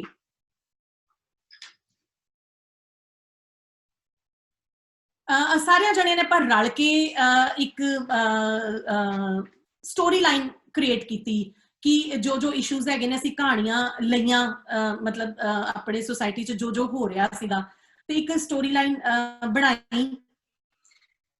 ਤੇ ਪਰ ਮੈਨੂੰ ਉਹ ਐਡੀ ਲੱਗੀ ਨਹੀਂ, ਮੈਨੂੰ ਮੇਰੇ ਦਿਲ ਨੂੰ ਉਹ ਨਈ ਚੀਜ਼ ਲੱਗੀ ਹੈ ਨਾ, ਕਿ ਮਤਲਬ ਪ੍ਰੈਜ਼ੈਂਟੇਬਲ ਜਾਂ ਨਹੀਂ ਲੱਗਾ। ਤੇ ਕਿਉਂਕਿ ਉਹਦਾ ਮੈਂ ਕੋਰਸ ਇੱਕ ਲਿਖਿਆ ਸੀਗਾ, ਤੇ ਉਹ ਜਦੋਂ ਮੈਂ ਦੇਖਿਆ ਕੋਰਸ, ਤੇ ਫਿਰ ਮੈਂ ਕੀ ਕੀਤਾ, ਮੈਂ ਉਹ ਸਾਰੇ ਦੇ ਸਾਰੇ ਪਲੇ ਨੂੰ ਮੈਂ ਪੋਇਟਰੀ ਦੇ ਵਿੱਚ ਕਰ ਦਿੱਤਾ। ਉਹ ਸਾਰੇ ਇਸ਼ੂਜ਼ ਜਿਹੜੇ ਸੀ ਮੈਂ 3 ਸਿਟਿੰਗਸ ਦੇ ਵਿੱਚ ਉਹ ਸਾਰਾ ਪਲੇ ਉਹ ਮੈਂ ਲਿਖਿਆ। ਬਟ ਮਤਲਬ ਲੱਕੀਲੀ ਉਹਨੂੰ ਬਹੁਤ ਪਸੰਦ ਕੀਤਾ ਗਿਆ, ਉਸ ਪਲੇ ਨੂੰ। ਉਹ ਸਾਰੇ ਕਿ ਕਿਸ ਤਰ੍ਹਾਂ ਇੱਕ ਬੱਚਾ ਜਿਹੜਾ ਹੈ ਪੰਜਾਬ ਤੋਂ ਤੁਰਦਾ ਬਾਹਰ ਵਾਸਤੇ, ਉੱਥੋਂ ਆਪਣੀਆਂ ਜ਼ਮੀਨਾਂ ਗਹਿਣੇ ਧਰਵਾਉਂਦਾ ਹੈ, ਕਰਜ਼ੇ ਚੱਕਦਾ, ਏਜੰਟਾਂ ਦੇ ਚੱਕਰ ਦੇ ਵਿੱਚ ਪੈਂਦਾ, ਫਿਰ ਇੱਥੇ ਜਦੋਂ ਆਉਂਦਾ ਸੁਪਨੇ ਲੈ ਕੇ ਆਉਂਦਾ, ਇੱਥੇ ਆ ਕੇ ਉਹਦੇ ਸੁਪਨੇ ਟੁੱਟਦੇ ਨੇ ਸਾਰੇ। ਏਅਰਪੋਰਟ ਦੇ ਉੱਤੇ ਹੀ ਆ ਕੇ ਜਦੋਂ ਅੱਗੋਂ ਕੋਈ ਲੈਣ ਨਹੀਂ ਆਉਂਦਾ ਉਹਨੂੰ, ਤੇ ਉਹ ਸਾਰੇ ਸੀਨ ਸੀਗੇ ਕਿ ਜਦੋਂ ਤੜਫਦਾ ਵਾ ਵੀ ਕੋਈ ਨਹੀਂ ਲੈਣ ਆਉਂਦਾ, ਫਿਰ ਕੌਣ ਉਹਦੀ ਹੈਲਪ ਕਰਦਾ ਹੈ। ਤੇ ਉਸ ਤੋਂ ਬਾਅਦ ਵਰਕ ਪਲੇਸ ਦੇ ਉੱਤੇ ਜਾ ਕੇ ਕੀ ਜਿਹੜੇ ਨੇ ਉਹ ਲੋਕਾਂ ਨੂੰ, ਸਟੂਡੈਂਟਸ ਨੂੰ ਪ੍ਰੋਬਲਮਸ ਆਉਂਦੀਆਂ ਨੇ ਡੋਮੈਸਟਿਕ ਵਾਇਲੈਂਸ ਦੀਆਂ ਤੇ ਹੋਰ ਇਸ਼ੂਜ਼ ਜਿਹੜੇ ਨੇ, ਉਹਨਾਂ ਸਾਰਿਆਂ ਨੂੰ ਲੈ ਕੇ ਇਹ ਇੱਕ ਨਾਟਕ ਜਿਹੜਾ ਵਾ ਉਹ ਮੈਂ ਮਤਲਬ ਤਿਆਰ ਕੀਤਾ ਸੀਗਾ। ਤੇ ਇਹਦੇ 'ਚ ਸਭ ਤੋਂ ਵੱਡੀ ਭਾਜੀ ਮਤਲਬ ਮੈਂ ਇਸ ਚੀਜ਼ 'ਚ ਬਿਲੀਵ ਕਰਦੀ ਹਾਂ, ਮੈਂ ਮੰਨਦੀ ਹਾਂ ਕਿ ਜਦੋਂ ਤੁਸੀਂ ਚੰਗੀ ਨੀਤ ਦੇ ਨਾਲ ਤੁਰਦੇ ਜੇ ਨਾ, ਤੇ ਕੁਦਰਤ ਵੀ ਕਿਸੇ ਨਾ ਕਿਸੇ ਤਰ੍ਹਾਂ ਤੁਹਾਡੀ ਹੈਲਪ ਕਰਦੀ ਹੈ। ਬਿਲਕੁਲ। ਜਦੋਂ ਅਸੀਂ ਇਹ ਪਲੇ ਦੀ ਤਿਆਰੀ ਮੈਂ ਕਰ ਰਹੀ ਸੀਗੀ, ਮੇਰੀ ਟੀਮ, ਅਸੀਂ ਸਾਰੇ ਜਣੇ ਰਲ ਕੇ ਕਰ ਰਹੇ ਸੀਗੇ, ਤੇ ਪਰਮਜੀਤ ਭਾਜੀ ਤੇ ਰੇਨੂ ਭੈਣ ਜੀ ਉਹ ਕੁਦਰਤੀ ਮੈਲਬਨ ਦੇ ਵਿੱਚ ਆਏ ਹੋਏ ਸੀਗੇ, ਤੇ ਮੈਨੂੰ ਨਹੀਂ ਸੀ ਪਤਾ ਉਹਨਾਂ ਦਾ ਵੀ ਉਹ ਇੱਥੇ ਆਏ ਹੋਏ ਨੇ। ਇੱਕ ਰੇਡੀਓ ਸਟੇਸ਼ਨ ਤੇ ਉਹਨਾਂ ਨੇ ਇੰਟਰਵਿਊ ਸੀਗੀ, ਉੱਥੇ ਉਹਨਾਂ ਦੀ ਗੱਲਬਾਤ ਹੋਈ, ਤੇ ਫਿਰ ਮੈਨੂੰ ਪਤਾ ਚੱਲਿਆ ਵੀ ਉੱਥੇ ਆਏ ਨੇ, ਸਾਡਾ ਆਪਸ 'ਚ ਸੰਪਰਕ ਹੋਇਆ। ਮੈਂ ਉਹਨਾਂ ਨੂੰ ਮਿਲਣ ਗਈ, ਉਹ ਮੇਰੇ ਤੋਂ 2 ਘੰਟੇ ਦੀ ਡਰਾਈਵ ਦੇ ਉੱਤੇ ਸੀਗੇ ਉਹ। ਮੈਂ ਉਹਨਾਂ ਨੂੰ ਮਿਲਣ ਗਈ, ਮੈਂ ਉਹਨਾਂ ਨੂੰ ਨਾਲ ਆਪਣੇ ਲੈ ਕੇ ਆਈ ਆਪਣੇ ਘਰ, ਤੇ ਉਹਨਾਂ ਨੂੰ ਮੈਂ ਆਪਣਾ ਪਲੇ ਸਾਰਾ, ਗੱਲਾਂ ਬਾਤਾਂ ਚੱਲੀਆਂ, ਮੈਂ ਆਪਣਾ ਸਾਰਾ ਪਲੇ ਉਹਨਾਂ ਨੂੰ ਸੁਣਾਇਆ। ਬਹੁਤ ਖੁਸ਼ ਹੋਏ, ਕਹਿੰਦੇ ਤੂੰ ਬਹੁਤ ਸੋਹਣਾ ਲਿਖਿਆ, ਬਹੁਤ ਵਧੀਆ। ਮੈਂ ਕਿਹਾ ਭਾਜੀ ਮੈਂ ਤਾਂ ਕੋਰਸ ਵੀ ਲਿਖਿਆ ਹੈ। ਤੇ ਕਹਿੰਦੇ ਕਿ ਦਿਖਾ, ਤੇ ਉਹ ਕੋਰਸ ਵਗੈਰਾ ਦੇਖਿਆ, ਕਹਿੰਦੇ ਲੈ ਇਹਦਾ ਮਿਊਜ਼ਿਕ ਆਪਾਂ ਤਿਆਰ ਕਰਦੇ ਹਾਂ, ਹਨਾ। ਚਲੋ ਖੈਰ ਅਗਲੇ ਦਿਨ ਉਹਨਾਂ ਨੇ ਜਾਣਾ ਸੀਗਾ, ਤੇ ਉਹਨਾਂ ਨੂੰ ਮੈਂ ਛੱਡ ਆਈ। ਤੀਜੇ ਦਿਨ ਉਹਨਾਂ ਦਾ ਮੈਨੂੰ ਫਿਰ ਫੋਨ ਆ ਗਿਆ, ਕਹਿੰਦੇ ਕਿ ਰਮਾ ਮੈਂ ਹੁਣ ਇੱਥੇ ਆਇਆ ਹੋਇਆ ਵਾਂ, ਤੇ ਕੁਦਰਤੀ ਇਹ ਸਬੱਬ ਬਣਿਆ, ਤੇ ਮੈਂ ਤੇਰੀ ਕਿਉਂ ਨਾ ਤੇਰੀ ਹੈਲਪ ਕਰਾਂ, ਹਨਾ। ਤੇ ਚੌਥੇ ਦਿਨ ਮੈਂ ਉਹਨਾਂ ਨੂੰ ਫੇਰ ਲੈ ਕੇ ਆਈ ਆਪਣੇ ਘਰ, ਉਹ ਹਫਤਾ ਮੇਰੇ ਘਰ ਰਹੇ। ਉਹਨਾਂ ਨੇ ਮੇਰੇ ਕੋਰਸ ਦਾ ਪਹਿਲੇ ਕੋਰਸ ਦਾ ਮਿਊਜ਼ਿਕ ਤਿਆਰ ਕੀਤਾ, ਮੈਂ ਹਾਰਮੋਨੀਅਮ ਦਾ, ਤਬਲੇ ਦਾ ਇੰਤਜ਼ਾਮ ਕੀਤਾ, ਕਿਤੇ ਉਹਨਾਂ ਨੇ ਘਰੇ ਬੈਠ ਕੇ ਰਿਕਾਰਡਿੰਗ ਕੀਤੀ। ਤੇ ਜਦੋਂ ਉਹ ਕੋਰਸ ਉਹਦਾ ਕਰ ਰਹੇ ਸੀ ਮਿਊਜ਼ਿਕ ਤਿਆਰ, ਤੇ ਮੈਨੂੰ ਕਹਿੰਦੇ ਕਿ ਤੂੰ ਇਹਦੇ ਗਾਣੇ ਵੀ ਲਿਖ ਦੇ, ਗਾਣੇ ਨਹੀਂ ਇਹਦੇ 'ਚ ਤੂੰ ਲਿਖੇ। ਮੈਂ ਕਿਹਾ ਕਿ ਭਾਜੀ ਨਹੀਂ, ਗਾਣੇ ਤੇ ਮੈਂ ਇਹਦੇ 'ਚ ਕੋਈ ਨਹੀਂ ਲਿਖੇ ਹੈਗੇ। ਕਹਿੰਦੇ ਜਦੋਂ ਤੂੰ ਕੋਰਸ ਲਿਖ ਸਕਦੀ ਆ, ਸ਼ੁਰੂ ਵਾਲਾ ਐਂਡ ਵਾਲਾ ਸਾਰਾ ਨਾਟਕ ਤੂੰ ਲਿਖਿਆ, ਤੇ ਤੂੰ ਇਹਦੇ ਗਾਣੇ ਵੀ ਲਿਖ ਦੇ। ਗਾਣੇ ਉਹ ਕਿਹੜੇ ਪੂਰੇ ਗਾਣੇ ਨੇ, 2-2 4-4 ਲਾਈਨਾਂ ਹੀ ਲਿਖਣੀਆਂ ਨੇ। ਸੋ ਮੈਂ ਕਿਹਾ ਚਲੋ ਮੈਂ ਟਰਾਈ ਕਰਦੀ ਹਾਂ। ਉਹਨਾਂ ਦੇ ਕੋਰਸ ਬਣਾਉਂਦਿਆਂ ਮੈਂ ਕੁਝ ਲਾਈਨਸ ਲਿਖੀਆਂ, ਉਹਨਾਂ ਨੂੰ ਉਹ ਵੀ ਬੜੀਆਂ ਪਸੰਦ ਆਈਆਂ। ਸੋ ਉਹ 3 ਸੀਨ ਸੀਗੇ ਪਲੇ ਦੇ ਵਿੱਚ, ਤੇ ਤਿੰਨਾਂ ਸੀਨਸ ਦੇ ਵਿੱਚ ਇੱਕ ਸੀਨ ਤੋਂ ਬਾਅਦ ਇੱਕ ਉਹ ਸੌਂਗ ਸੀਗਾ, ਉਹਦਾ ਵੀ ਮਿਊਜ਼ਿਕ ਉਹਨਾਂ ਨੇ ਦਿੱਤਾ, ਤੇ ਉਹ ਬਹੁਤ ਹੀ ਪਸੰਦ ਮਤਲਬ ਕੀਤਾ ਗਿਆ, ਸਾਰਿਆਂ ਨੇ ਬਹੁਤ ਪਸੰਦ ਕੀਤਾ ਉਹਨੂੰ। ਤੇ ਇਹ ਮੈਂ ਕਹਿੰਦੀ ਹੁੰਦੀ ਹਾਂ ਕਿ ਉਸ ਕੁਦਰਤ ਵੱਲੋਂ ਹੀ ਹੁੰਦਾ ਵਾ ਕਿ ਸਬੱਬ ਬਣਦੇ ਨੇ। ਮੇਰੀ ਉਹ ਮਦਦ ਹੋਣੀ ਸੀਗੀ, ਤੇ ਉਹ ਅਸੀਂ ਤੇ ਪਰ ਇੱਕ ਚੀਜ਼ ਭਾਜੀ ਮੈਂ ਇੱਥੇ ਜ਼ਰੂਰ ਜ਼ਿਕਰ ਕਰਨਾ ਚਾਹਾਂਗੀ ਕਿ ਪਲੇ ਤੇ ਅਸੀਂ ਕੀਤਾ ਹੀ ਕੀਤਾ, ਲੋਕਲ ਇਸ਼ੂ ਨੂੰ ਲੈ ਕੇ ਕੀਤਾ ਅਸੀਂ, ਪਰ ਉਸਦੇ ਨਾਲ ਅਸੀਂ ਇੱਕ ਚੀਜ਼ ਹੋਰ ਕੀਤੀ ਕਿ ਅਸੀਂ ਵੀ ਟਾਕ ਕਰਕੇ ਗੱਲ ਤੇ ਹੱਲ ਇੱਕ ਪ੍ਰੋਗਰਾਮ ਵੀ ਨਾਲ ਕੀਤਾ, ਜਿਹਦੇ 'ਚ ਅਸੀਂ ਆਡੀਅנס ਨੂੰ ਨਾਲ ਇੰਗੇਜ ਕੀਤਾ, ਠੀਕ, ਬਹੁਤ ਉਹਨਾਂ ਨਾਲ ਗੱਲਬਾਤ ਕੀਤੀ, ਉਹਨਾਂ ਦੇ ਮਸਲੇ ਜਿਹੜੇ ਸੀਗੇ। 1-2 ਆਰਗੇਨਾਈਜੇਸ਼ਨ ਇੱਥੇ ਆਲਰੇਡੀ ਕੰਮ ਕਰ ਰਹੀਆਂ ਨੇ, ਉਹਨਾਂ ਦੇ ਲੈਕਚਰਸ ਵੀ ਨਾਲ ਰੱਖੇ। ਸੋ ਅਸੀਂ ਹਾਲ ਤੇ ਬੜਾ ਛੋਟਾ ਜਿਹਾ ਬੁੱਕ ਕੀਤਾ ਸੀ, 200 ਦੀ ਕਪੈਸਿਟੀ ਦਾ ਹਾਲ ਸੀਗਾ, ਬਿਕੋਜ਼ ਸਾਡੇ ਕੋਲ ਕੋਈ ਫੰਡਸ ਨਹੀਂ ਸੀ ਹੈਗੇ, ਕੁਝ ਨਹੀਂ ਸੀ ਹੈਗਾ। ਸੋ ਅਸੀਂ ਸਾਰੀ ਟੀਮ ਜਿਹੜੇ ਅਸੀਂ ਕੋਰ ਮੈਂਬਰਸ ਹੈਗੇ ਸੀ, ਅਸੀਂ ਆਪ ਹੀ ਪੈਸੇ ਇਕੱਠੇ ਕੀਤੇ, ਤੇ ਉਹ ਕੀ ਕਹਿੰਦੇ ਆਪੇ ਵੰਡੀਏ ਤੇ ਆਪੇ ਹੀ ਖਾਈਏ, ਉਹ ਵਾਲਾ ਹਿਸਾਬ ਸੀਗਾ ਕਿ ਆਪੇ ਹੀ ਪੈਸੇ ਇਕੱਠੇ ਕਰਕੇ ਅਸੀਂ ਹਾਲ ਬੁੱਕ ਕੀਤਾ। ਤੇ ਮਤਲਬ ਕੋਈ, ਕਿਉਂਕਿ ਸਾਡੇ ਕੋਲ ਪਹਿਲਾ ਐਕਸਪੀਰੀਅੰਸ ਸੀਗਾ ਸਾਡਾ, ਅਸੀਂ ਕੁਝ ਲਾਈਕ ਮਾਈਂਡਡ ਪੀਪਲ ਨੇ ਸਾਡੀ ਹੈਲਪ ਕੀਤੀ, ਪਰ ਸਾਨੂੰ ਉਨੀ ਸਪੋਰਟ ਨਹੀਂ ਮਿਲੀ। ਪਰ ਇਹ ਹੈ ਕਿ ਬਾਅਦ ਵਿੱਚ ਸਾਨੂੰ ਐਪਰੀਸੀਏਸ਼ਨ ਬਹੁਤ ਮਿਲੀ, ਤੇ ਉਹਦੇ ਨਾਲ ਇਹ ਹੈ ਕਿ ਅਗਲੇ ਪ੍ਰੋਡਕਸ਼ਨ ਵਾਰੀ ਸਾਨੂੰ ਕੁਝ ਹੈਲਪ ਥੋੜੀ ਜਿਹੀ ਵੱਧ ਗਈ ਸਾਡੀ। ਤੇ ਇਹ ਮੈਂ ਗੱਲ ਕਰ ਰਹੀ ਹਾਂ ਕਿ ਅਸੀਂ ਉੱਥੇ ਕੁਝ ਆਰਗੇਨਾਈਜੇਸ਼ਨਸ ਨੇ ਵੀ ਸਾਡੀ ਹੈਲਪ ਕੀਤੀ, ਉਹ ਟਾਕ ਕੀਤੀ, ਤੇ ਲੋਕਾਂ ਨੇ ਇੰਨਾ ਜ਼ਿਆਦਾ ਐਪਰੀਸ਼ੀਏਟ ਕੀਤਾ ਕਿ ਇਹ ਮਸਲੇ ਜਿਹੜੇ ਨੇ ਇਹਨਾਂ ਨੂੰ ਉਠਾਉਣਾ ਚਾਹੀਦਾ ਹੈ। ਸਿਰਫ ਨਾਟਕ ਜਿਹੜਾ ਉਹ ਇੰਟਰਟੇਨਮੈਂਟ ਨਹੀਂ ਹੈ, ਉਹ ਇੱਕ ਮੈਸੇਜ ਵੀ ਕਨਵੇ ਕਰਨਾ ਚਾਹੀਦਾ। ਬਿਕੋਜ਼ ਇੱਥੇ ਇੰਜ ਦਾ ਨਾਟਕ ਨਹੀਂ ਸੀ ਪਹਿਲਾਂ ਹੋਏ, ਕਿਉਂਕਿ ਹੁੰਦੇ ਸੀਗੇ ਬਾਹਰੋਂ ਟੀਮਸ ਆਉਂਦੀਆਂ ਸੀਗੀਆਂ, ਪਲੇ ਕਰਦੇ ਸੀਗੇ ਤੇ ਉਹ ਚਲੇ ਜਾਂਦੇ ਸੀਗੇ, ਬਟ ਲੋਕਲ ਇਸ਼ੂਜ਼ ਨੂੰ ਉਠਾਉਣਾ ਤੇ ਉਹ ਗੱਲ ਕਰਨੀ, ਉਹ ਲੋਕੀ ਚਾਹੁੰਦੇ ਵੀ ਸੀਗੇ ਕਿ ਇੰਜ ਦੀਆਂ ਗੱਲਾਂ ਜਿਹੜੀਆਂ ਨੇ ਉਹ ਹੋਣ। ਰਮਾ, ਤੁਸੀਂ ਜ਼ਿਕਰ ਕੀਤਾ ਕਿ ਪਹਿਲਾਂ ਕੋਈ ਬਾਹਰੋਂ ਵੀ ਥੀਏਟਰ ਗਰੁੱਪ ਆਉਂਦੇ ਸੀ, ਕਿੰਨੇ ਕੁ ਕੋਈ ਆਏ ਹੋਣਗੇ ਆਸਟ੍ਰੇਲੀਆ ਦੇ ਵਿੱਚ? ਮੇਰਾ ਖਿਆਲ ਹੈ ਕਿ ਬਹੁਤ ਜ਼ਿਆਦਾ ਤਾਂ ਨਹੀਂ ਇਧਰੋਂ। ਨਹੀਂ ਭਾਜੀ, ਐਕਚੁਅਲੀ ਪੰਜਾਬੀ ਮਤਲਬ ਕਿਤੇ ਸਾਲ 2 ਸਾਲ ਬਾਅਦ ਕੋਈ ਇੱਕ ਅੱਧਾ ਗਰੁੱਪ ਕੋਈ ਆਇਆ, ਕੋਈ ਮਤਲਬ ਇੱਥੇ ਥੀਏਟਰ ਹੋਇਆ, ਤੇ ਤਾਂ ਹੀ ਲੋਕਾਂ ਨੂੰ ਇੱਥੇ ਥੀਏਟਰ ਦਾ ਉਹਨਾਂ ਨਹੀਂ। ਹਿੰਦੀ ਗਰੁੱਪ ਜਿਹੜੇ ਨੇ, ਹਿੰਦੀ ਨਾਟਕ ਵਾਲੇ 1-2 ਗਰੁੱਪ ਹੈਗੇ ਨੇ ਜਿਹੜੇ ਕੰਟੀਨਿਊਸਲੀ ਕੰਮ ਕਰ ਰਹੇ ਨੇ, ਕੁਝ ਟਾਈਮ ਬਾਅਦ ਸਾਲ ਦੇ ਵਿੱਚ 1-2 ਪ੍ਰੋਡਕਸ਼ਨਸ ਦਿੰਦੇ ਨੇ। ਪਰ ਪੰਜਾਬੀ ਦਾ ਐਸ ਸੱਚ ਕੋਈ ਐਸਾ ਗਰੁੱਪ ਨਹੀਂ ਸੀਗਾ ਹੈਗਾ, ਲੋਕਲ ਗਰੁੱਪ। ਮਤਲਬ ਇੱਕ ਹੈਗੇ ਨੇ, ਬਟ ਉਹਨਾਂ ਨੇ ਕਿਤੇ 2 ਸਾਲ ਬਾਅਦ ਕੋਈ ਇੱਕ ਪਲੇ ਕਰ ਲਿਆ ਤੇ ਫਿਰ ਉਹ ਖਤਮ, ਹਨਾ। ਬਟ ਇਹ ਰੰਗਮੰਚਕਾਰੀ ਮਲਟੀਕਲਚਰਲ ਥੀਏਟਰ ਗਰੁੱਪ ਇੱਕ ਐਸਾ ਅਸੀਂ ਗਰੁੱਪ ਬਣਾਇਆ ਜਿਹੜਾ ਕੰਟੀਨਿਊਟੀ ਦੇ ਵਿੱਚ ਕੰਮ ਕਰ ਰਿਹਾ ਹੈ। ਮਤਲਬ ਪਿਛਲੇ 2-2.5 ਸਾਲ ਤੋਂ ਸਾਡਾ ਗਰੁੱਪ ਬਣਿਆ। ਅਸੀਂ ਸ਼ੁਰੂਆਤ ਦੇ ਵਿੱਚ ਅਸੀਂ 5-6 ਮੈਂਬਰਸ ਸੀਗੇ, ਹੌਲੀ ਹੌਲੀ ਉਹ ਮੈਂਬਰਸ ਵਧੇ। ਮਤਲਬ ਜਦੋਂ ਇਹ ਖੁਸ਼ਕਿਸਮਤੀ ਹੈ ਸਾਡੀ ਕਿ ਕੁਝ ਮੈਂਬਰਸ ਸਾਡੇ ਹੁਣ ਉਹ ਮੈਂਬਰਸ ਨੇ ਜਿਹੜੇ ਪਹਿਲੀ ਵਾਰੀ ਸਾਡਾ ਨਾਟਕ ਦੇਖਣ ਆਏ ਸੀ ਐਜ਼ ਏ ਆਡੀਅנס, ਤੇ ਉਹ ਇਸ ਟਾਈਮ ਮੇਰੇ ਗਰੁੱਪ ਦੇ ਮੈਂਬਰ ਨੇ। ਮਤਲਬ ਹੁਣ ਸਾਡੇ ਗਰੁੱਪ ਦੇ ਵਿੱਚ 22 ਤੋਂ 25 ਮੈਂਬਰਸ ਜਿਹੜੇ ਨੇ ਉਹ ਰੰਗਮੰਚਕਾਰੀ ਮਲਟੀਕਲਚਰਲ ਥੀਏਟਰ ਗਰੁੱਪ ਦੇ ਮੈਂਬਰਸ ਹੈਗੇ ਨੇ। ਤੇ ਬਹੁਤ ਮਤਲਬ ਇਹ ਮੇਰੀ ਖੁਸ਼ਕਿਸਮਤੀ ਹੈ ਕਿ ਬਹੁਤ ਡੈਡੀਕੇਟਿਡ ਟੀਮ ਹੈ, ਬਹੁਤ ਹੀ ਮਿਹਨਤੀ ਨੇ ਉਹ ਸਾਰੇ। ਜੇ ਮੈਂ ਇਹ ਕਹਾਂ ਕਿ ਇੱਥੇ ਕਲਾਕਾਰ ਨਹੀਂ ਹੈਗੇ ਤੇ ਉਹ ਕੋਈ ਕਮੀ ਨਹੀਂ ਹੈ, ਬਹੁਤ ਕਲਾਕਾਰ ਨੇ, ਉਹਨਾਂ ਨੂੰ ਪਲੇਟਫਾਰਮ ਨਹੀਂ ਕੋਈ ਮਿਲਿਆ ਐਸਾ ਕੰਮ ਕਰਨ ਦਾ। ਤੇ ਇੰਨੇ ਡੈਡੀਕੇਟਿਡ ਨੇ ਭਾਜੀ ਕਿ ਬੜੀ ਦੂਰੋਂ ਮਤਲਬ 2-2 3-3 ਘੰਟੇ ਦੀ ਡਰਾਈਵ ਕਰਕੇ ਆਪਣੇ ਕੰਮਾਂ ਦਾ ਟਾਈਮ ਫਿਕਸ ਕਰਕੇ ਤੇ ਉਹ ਟੀਮ ਜਿਹੜੀ ਹੈ ਮੇਰੀ ਉਹ ਰਿਹਰਸਲਸ ਦੇ ਉੱਤੇ ਆਉਂਦੀ ਹੈ। ਬਹੁਤ ਵਧੀਆ, ਬੜੀ ਅੱਛੀ ਗੱਲ ਹੈ। ਰਮਾ, ਜਿਵੇਂ ਤੁਸੀਂ ਦੱਸਿਆ ਕਿ 1-2 ਕੋਈ ਹੋਰ ਗਰੁੱਪ ਵੀ ਨੇ, ਕਿਉਂਕਿ ਆਸਟ੍ਰੇਲੀਆ ਦੇ ਵਿੱਚ ਪੰਜਾਬੀ ਰੰਗਮੰਚ ਕੋਈ ਬਹੁਤ ਪੁਰਾਣਾ ਵੀ ਨਹੀਂ ਹੈਗਾ, ਤੇ ਹੁਣ ਜੇ ਕੁਝ ਕੋਈ ਗਰੁੱਪ ਬਣਨੇ ਸ਼ੁਰੂ ਹੋਏ, ਇਹਨਾਂ ਥੀਏਟਰ ਕਰਨਾ ਸ਼ੁਰੂ ਕੀਤਾ। ਕੋਈ ਹੋਰ ਕਿਸੇ ਸ਼ਹਿਰ ਦੇ ਵਿੱਚ ਵੀ ਥੀਏਟਰ ਗਰੁੱਪ ਹੈਗੇ ਆ? ਕਦੀ ਕਿਸੇ ਨਾਲ ਵਾਹ ਪਿਆ ਤੁਹਾਡਾ? ਹੈਗੇ ਨੇ ਭਾਜੀ, 1-2 ਐਡੀਲੇਡ ਦੇ ਵਿੱਚ, ਬ੍ਰਿਸਬਨ ਦੇ ਵਿੱਚ ਕੁਝ ਗਰੁੱਪਸ ਹੈਗੇ ਨੇ। ਅੱਛਾ। ਤੇ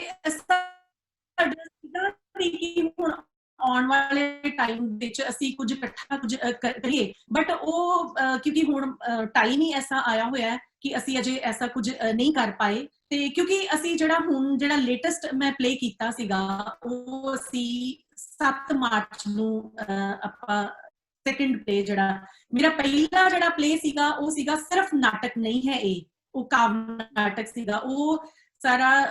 ਤੇ ਜਿਹੜਾ ਹੁਣ ਮੇਰਾ ਇਹ ਫੁੱਲ ਲੈਂਥ ਪਲੇ ਸੀਗਾ ਜਿਹੜਾ ਸੀ ਸੈਕੰਡ ਪ੍ਰੋਡਕਸ਼ਨ ਜਿਹੜੀ ਇਹਦੀ ਕੀਤੀ ਹੈ, ਫਰੰਗੀਆਂ ਦੀ ਨੂੰਹ, ਇਹ ਵੀਨਾ ਵਰਮਾ ਦੀ ਕਹਾਣੀ ਦੇ ਉੱਤੇ ਆਧਾਰਿਤ ਇਹ ਨਾਟਕ ਸੀਗਾ।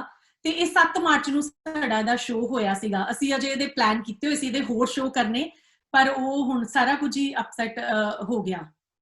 ਹਾਂਜੀ ਰਮਾ, ਜਦੋਂ ਤੁਸੀਂ ਇੱਧਰ ਕਰਦੇ ਹੋ ਥੀਏਟਰ, ਤੇ ਆਡੀਅנס ਨੂੰ ਕਿੱਦਾਂ ਇਨਵੋਲਵ ਕਰਦੇ ਹੋ? ਆਡੀਅנס ਕਿਵੇਂ ਆਉਂਦੀ ਤੁਹਾਡੇ ਕੋਲ? ਉਹਨਾਂ ਲਈ ਕਿੱਦਾਂ ਐਡਵਰਟਾਈਜ਼ ਕਰਦੇ ਹੋ, ਜਾਂ ਕੀ ਕੋਈ ਟਿਕਟ ਵੀ ਰੱਖਦੇ ਹੋ? ਇਹਦੇ ਬਾਰੇ ਜ਼ਰਾ ਥੋੜਾ ਜਿਹਾ ਡਿਟੇਲ ਚ ਦੱਸੋ। ਹਾਂਜੀ ਭਾਜੀ, ਆਡੀਅנס ਦਾ ਇਸ ਤਰ੍ਹਾਂ ਹੈ ਕਿ ਅਸੀਂ ਰੇਡੀਓ ਦੇ ਉੱਤੇ ਜਾ ਕੇ, ਮਤਲਬ ਫੇਸਬੁੱਕ ਦੇ ਜ਼ਰੀਏ, ਰੇਡੀਓ ਦੇ ਉੱਤੇ ਇੰਟਰਵਿਊਜ਼ ਦੇ ਜ਼ਰੀਏ, ਮਤਲਬ ਸਾਨੂੰ ਦੱਸਣਾ ਪੈਂਦਾ, ਪ੍ਰਮੋਸ਼ਨ ਕਰਨੀ ਪੈਂਦੀ ਹੈ, ਬਟ ਆਡੀਅנס ਆ ਜਾਂਦੀ ਹੈ। ਜਿਹੜਾ ਮੇਰਾ ਪਹਿਲਾ ਪਲੇ ਸੀਗਾ ਮੈਂ ਤੁਹਾਨੂੰ ਦੱਸਿਆ ਕਿ ਉਹ ਸਿਰਫ ਅਸੀਂ 200 ਦੀ ਕਪੈਸਿਟੀ ਦਾ ਹਾਲ ਸੀਗਾ, ਤੇ ਬਟ ਬਾਅਦ ਵਿੱਚ ਸਾਨੂੰ ਬੜੇ ਉਲਾਮੇ ਮਿਲੇ ਸੀਗੇ ਅਸੀਂ ਵੀ ਆਉਣਾ ਸੀਗਾ, ਤੁਸੀਂ ਹਾਲ ਛੋਟਾ ਸੀ, ਤੁਹਾਡੀਆਂ ਟਿਕਟਾਂ ਜਿਹੜੀਆਂ ਨੇ ਟਿਕਟ ਅਸੀਂ ਬੇਸ਼ੱਕ $10 ਰੱਖੀ ਸੀਗੀ, ਤੇ ਪਰ ਉਹ ਬਾਅਦ ਵਿੱਚ ਜਿਨ੍ਹਾਂ ਨੂੰ ਪਤਾ ਚੱਲਿਆ ਤੇ ਉਹਨਾਂ ਨੇ ਸਾਨੂੰ ਇਤਰਾਜ਼ ਵੀ ਜ਼ਾਹਿਰ ਕੀਤਾ ਕਿ ਅਸੀਂ ਦੇਖਣ ਆਉਣਾ ਸੀ ਤੁਹਾਡਾ ਪਲੇ। ਫਿਰ ਉਹਦਾ ਸੀ ਇੱਕ ਹੋਰ ਸ਼ੋਅ, ਅਸੀਂ ਉਹਦੇ 2 ਸ਼ੋਅ ਕੀਤੇ ਸੀਗੇ। ਤੇ ਇਹ ਜਿਹੜਾ ਨਾਟਕ ਹੈ ਇਹ ਸਾਡਾ 350 ਦੀ ਕਪੈਸਿਟੀ ਦਾ ਹਾਲ ਸੀਗਾ ਤੇ ਫੁੱਲ ਸੀਗਾ, ਤੇ ਬਹੁਤ ਗੁੱਡ ਰਿਸਪੌਂਸ ਸਾਨੂੰ ਮਿਲਿਆ ਸੀਗਾ। ਤੇ 1-2 ਥਾਵਾਂ ਦੇ ਉੱਤੇ ਸਾਨੂੰ ਇਨਵੀਟੇਸ਼ਨ ਵੀ ਆਇਆ ਸੀਗਾ ਵੀ ਤੁਸੀਂ ਇੱਥੇ ਆ ਕੇ ਉਹ ਨਾਟਕ ਜਿਹੜਾ ਸਾਡੇ ਏਰੀਆ ਦੇ ਵਿੱਚ ਕਰੋ। ਤੇ ਬਟ ਉਹ ਹੁਣ ਦੇਖਦੇ ਆ ਬਾਅਦ ਵਿੱਚ ਆਪਾਂ ਜ਼ਰੂਰ ਇਹਨੂੰ ਕਰਾਂਗੇ ਪਲੇ। ਸੋ ਆਡੀਅנס ਹੈਗੀ ਹੈ ਭਾਜੀ, ਜੇ ਪ੍ਰੋਡਕਸ਼ਨ ਗੁੱਡ ਹੈਗੀ ਹੈ ਤੇ ਆਡੀਅנס ਹੈਗੀ ਹੈ।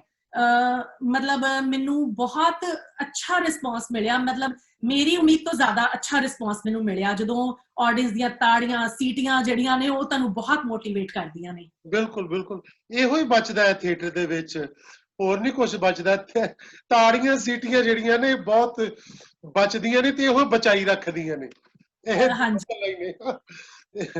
ਸੋ ਰਮਾ, ਤੁਸੀਂ ਹੁਣੇ ਗੱਲ ਕੀਤੀ ਕਿ ਲੋਕਾਂ ਦੇ ਮਸਲਿਆਂ ਨਾਲ ਜੁੜੇ ਹੋਏ ਨਾਟਕ ਇੱਧਰਲੇ ਲੋਕ ਚਾਹੁੰਦੇ ਆ ਵੀ ਜਿਹੜੀਆਂ ਉਧਰਲੇ ਪਾਸੇ ਪ੍ਰੋਬਲਮਸ ਨੇ ਸਾਡੇ ਪੰਜਾਬ ਦੇ ਲੋਕਾਂ ਨੂੰ ਜਾਂ ਇੰਡੀਅਨਸ ਨੂੰ, ਸਾਰੇ ਭਾਰਤ ਤੋਂ ਗਏ ਹੋਏ ਲੋਕਾਂ ਨੂੰ, ਉਹਨਾਂ ਪ੍ਰੋਬਲਮ ਨਾਲ ਜੁੜੇ ਹੋਏ ਨਾਟਕ ਜਿਹੜੇ ਉਹ ਲਿਖੇ ਜਾਣ ਤੇ ਉਹ ਖੇਡੇ ਜਾਣ। ਤੁਹਾਡੇ ਤੋਂ ਇਲਾਵਾ ਕੋਈ ਹੋਰ ਨਾਟਕਕਾਰ ਵੀ ਹੈਗਾ ਜਿਹੜਾ ਕੋਈ ਏਦਾਂ ਉਧਰ ਨਾਟਕ ਲਿਖ ਰਿਹਾ ਹੈ, ਕਿਸੇ ਨੇ ਲਿਖਿਆ ਹੋਵੇ? ਅਜੇ ਤੱਕ ਤੇ ਮੈਨੂੰ ਨਹੀਂ ਹੈ, 1-2 ਗਰੁੱਪ ਹੈਗੇ ਸੀਗੇ ਬਟ ਉਹ ਮਤਲਬ ਉਹਨਾਂ ਗੁੱਡ ਰਿਸਪੌਂਸ ਤੇ ਉਹ ਚੀਜ਼ ਨਹੀਂ ਉੱਭਰ ਕੇ ਆਈ ਹਨਾ।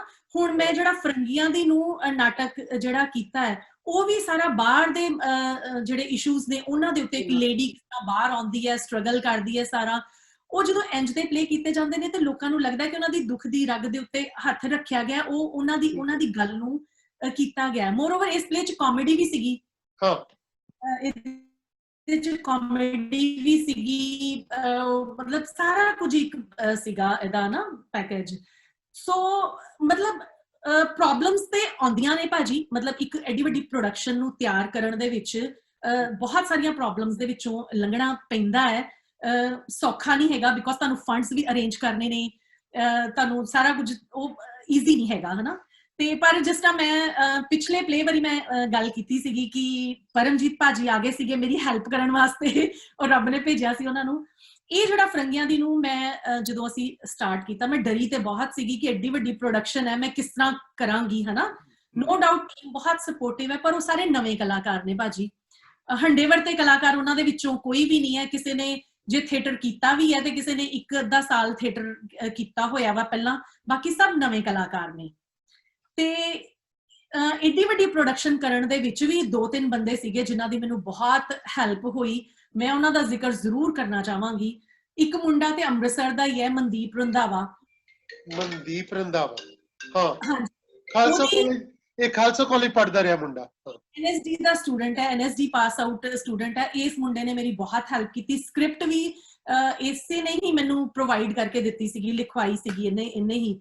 ਸੋ ਉਹਨੇ ਮੈਨੂੰ ਬਹੁਤ ਹੈਲਪ ਕੀਤੀ, ਮਤਲਬ ਐਡੀ ਵੱਡੀ ਪ੍ਰੋਡਕਸ਼ਨ ਜੇ ਮੈਂ ਕੀਤੀ ਤੇ ਉਸ ਮੁੰਡੇ ਦੀ ਹੈਲਪ ਦੇ ਨਾਲ ਮੈਨੂੰ ਬਹੁਤ ਮਤਲਬ ਮੇਰੀ ਮਦਦ ਮਿਲੀ। ਜੇ ਨਾ ਹੁੰਦਾ ਤੇ ਮੈਂ ਇੰਨੀ ਹਿੰਮਤ ਨਹੀਂ ਸੀ ਕਰਨੀ ਐਡੀ ਵੱਡੀ ਪ੍ਰੋਡਕਸ਼ਨ ਕਰਨ ਦੀ ਹਨਾ, ਫੁੱਲ ਲੈਂਥ ਪਲੇ। ਤੇ ਉਸ ਤੋਂ ਬਾਅਦ ਜਦੋਂ ਇੱਥੇ ਰਿਹਰਸਲਸ ਸ਼ੁਰੂ ਕੀਤੀਆਂ ਤੇ ਮੇਰੇ ਵਾਸਤੇ ਸਭ ਤੋਂ ਔਖਾ ਭਾਜੀ ਇਹ ਸੀਗਾ ਕਿ ਇੱਕ ਮੈਂ ਲੀਡ ਰੋਲ ਕਰ ਰਹੀ ਸੀਗੀ ਤੇ ਇੱਕ ਡਾਇਰੈਕਟ ਵੀ ਕਰ ਰਹੀ ਸੀਗੀ, ਤੇ ਉਹ ਮੇਰੇ ਵਾਸਤੇ ਦੋਨੋਂ ਚੀਜ਼ਾਂ ਮੈਨੇਜ ਕਰਨੀਆਂ ਬੜੀਆਂ ਹੀ ਔਖੀਆਂ ਹੋ ਰਹੀਆਂ ਸੀਗੀਆਂ। ਬਿਕੋਜ਼ ਜਦੋਂ ਮੈਂ ਡਾਇਰੈਕਸ਼ਨ ਵੱਲ ਆਉਂਦੀ ਸੀਗੀ ਤੇ ਮੇਰਾ ਦੂਜਾ ਕੰਮ ਰਹਿ ਜਾਂਦਾ ਸੀਗਾ ਹਨਾ, ਤੇ ਜੇ ਮੈਂ ਆਪਣੀ ਐਕਟਿੰਗ ਵੱਲ ਧਿਆਨ ਦਿੰਦੀ ਸੀ ਤੇ ਬਾਕੀ ਜਿਹੜੇ ਕਲਾਕਾਰ ਮੇਰੇ ਨੇ ਨਾ ਉਹ ਪਿੱਛੇ ਛੁੱਟ ਜਾਂਦੇ ਸੀਗੇ।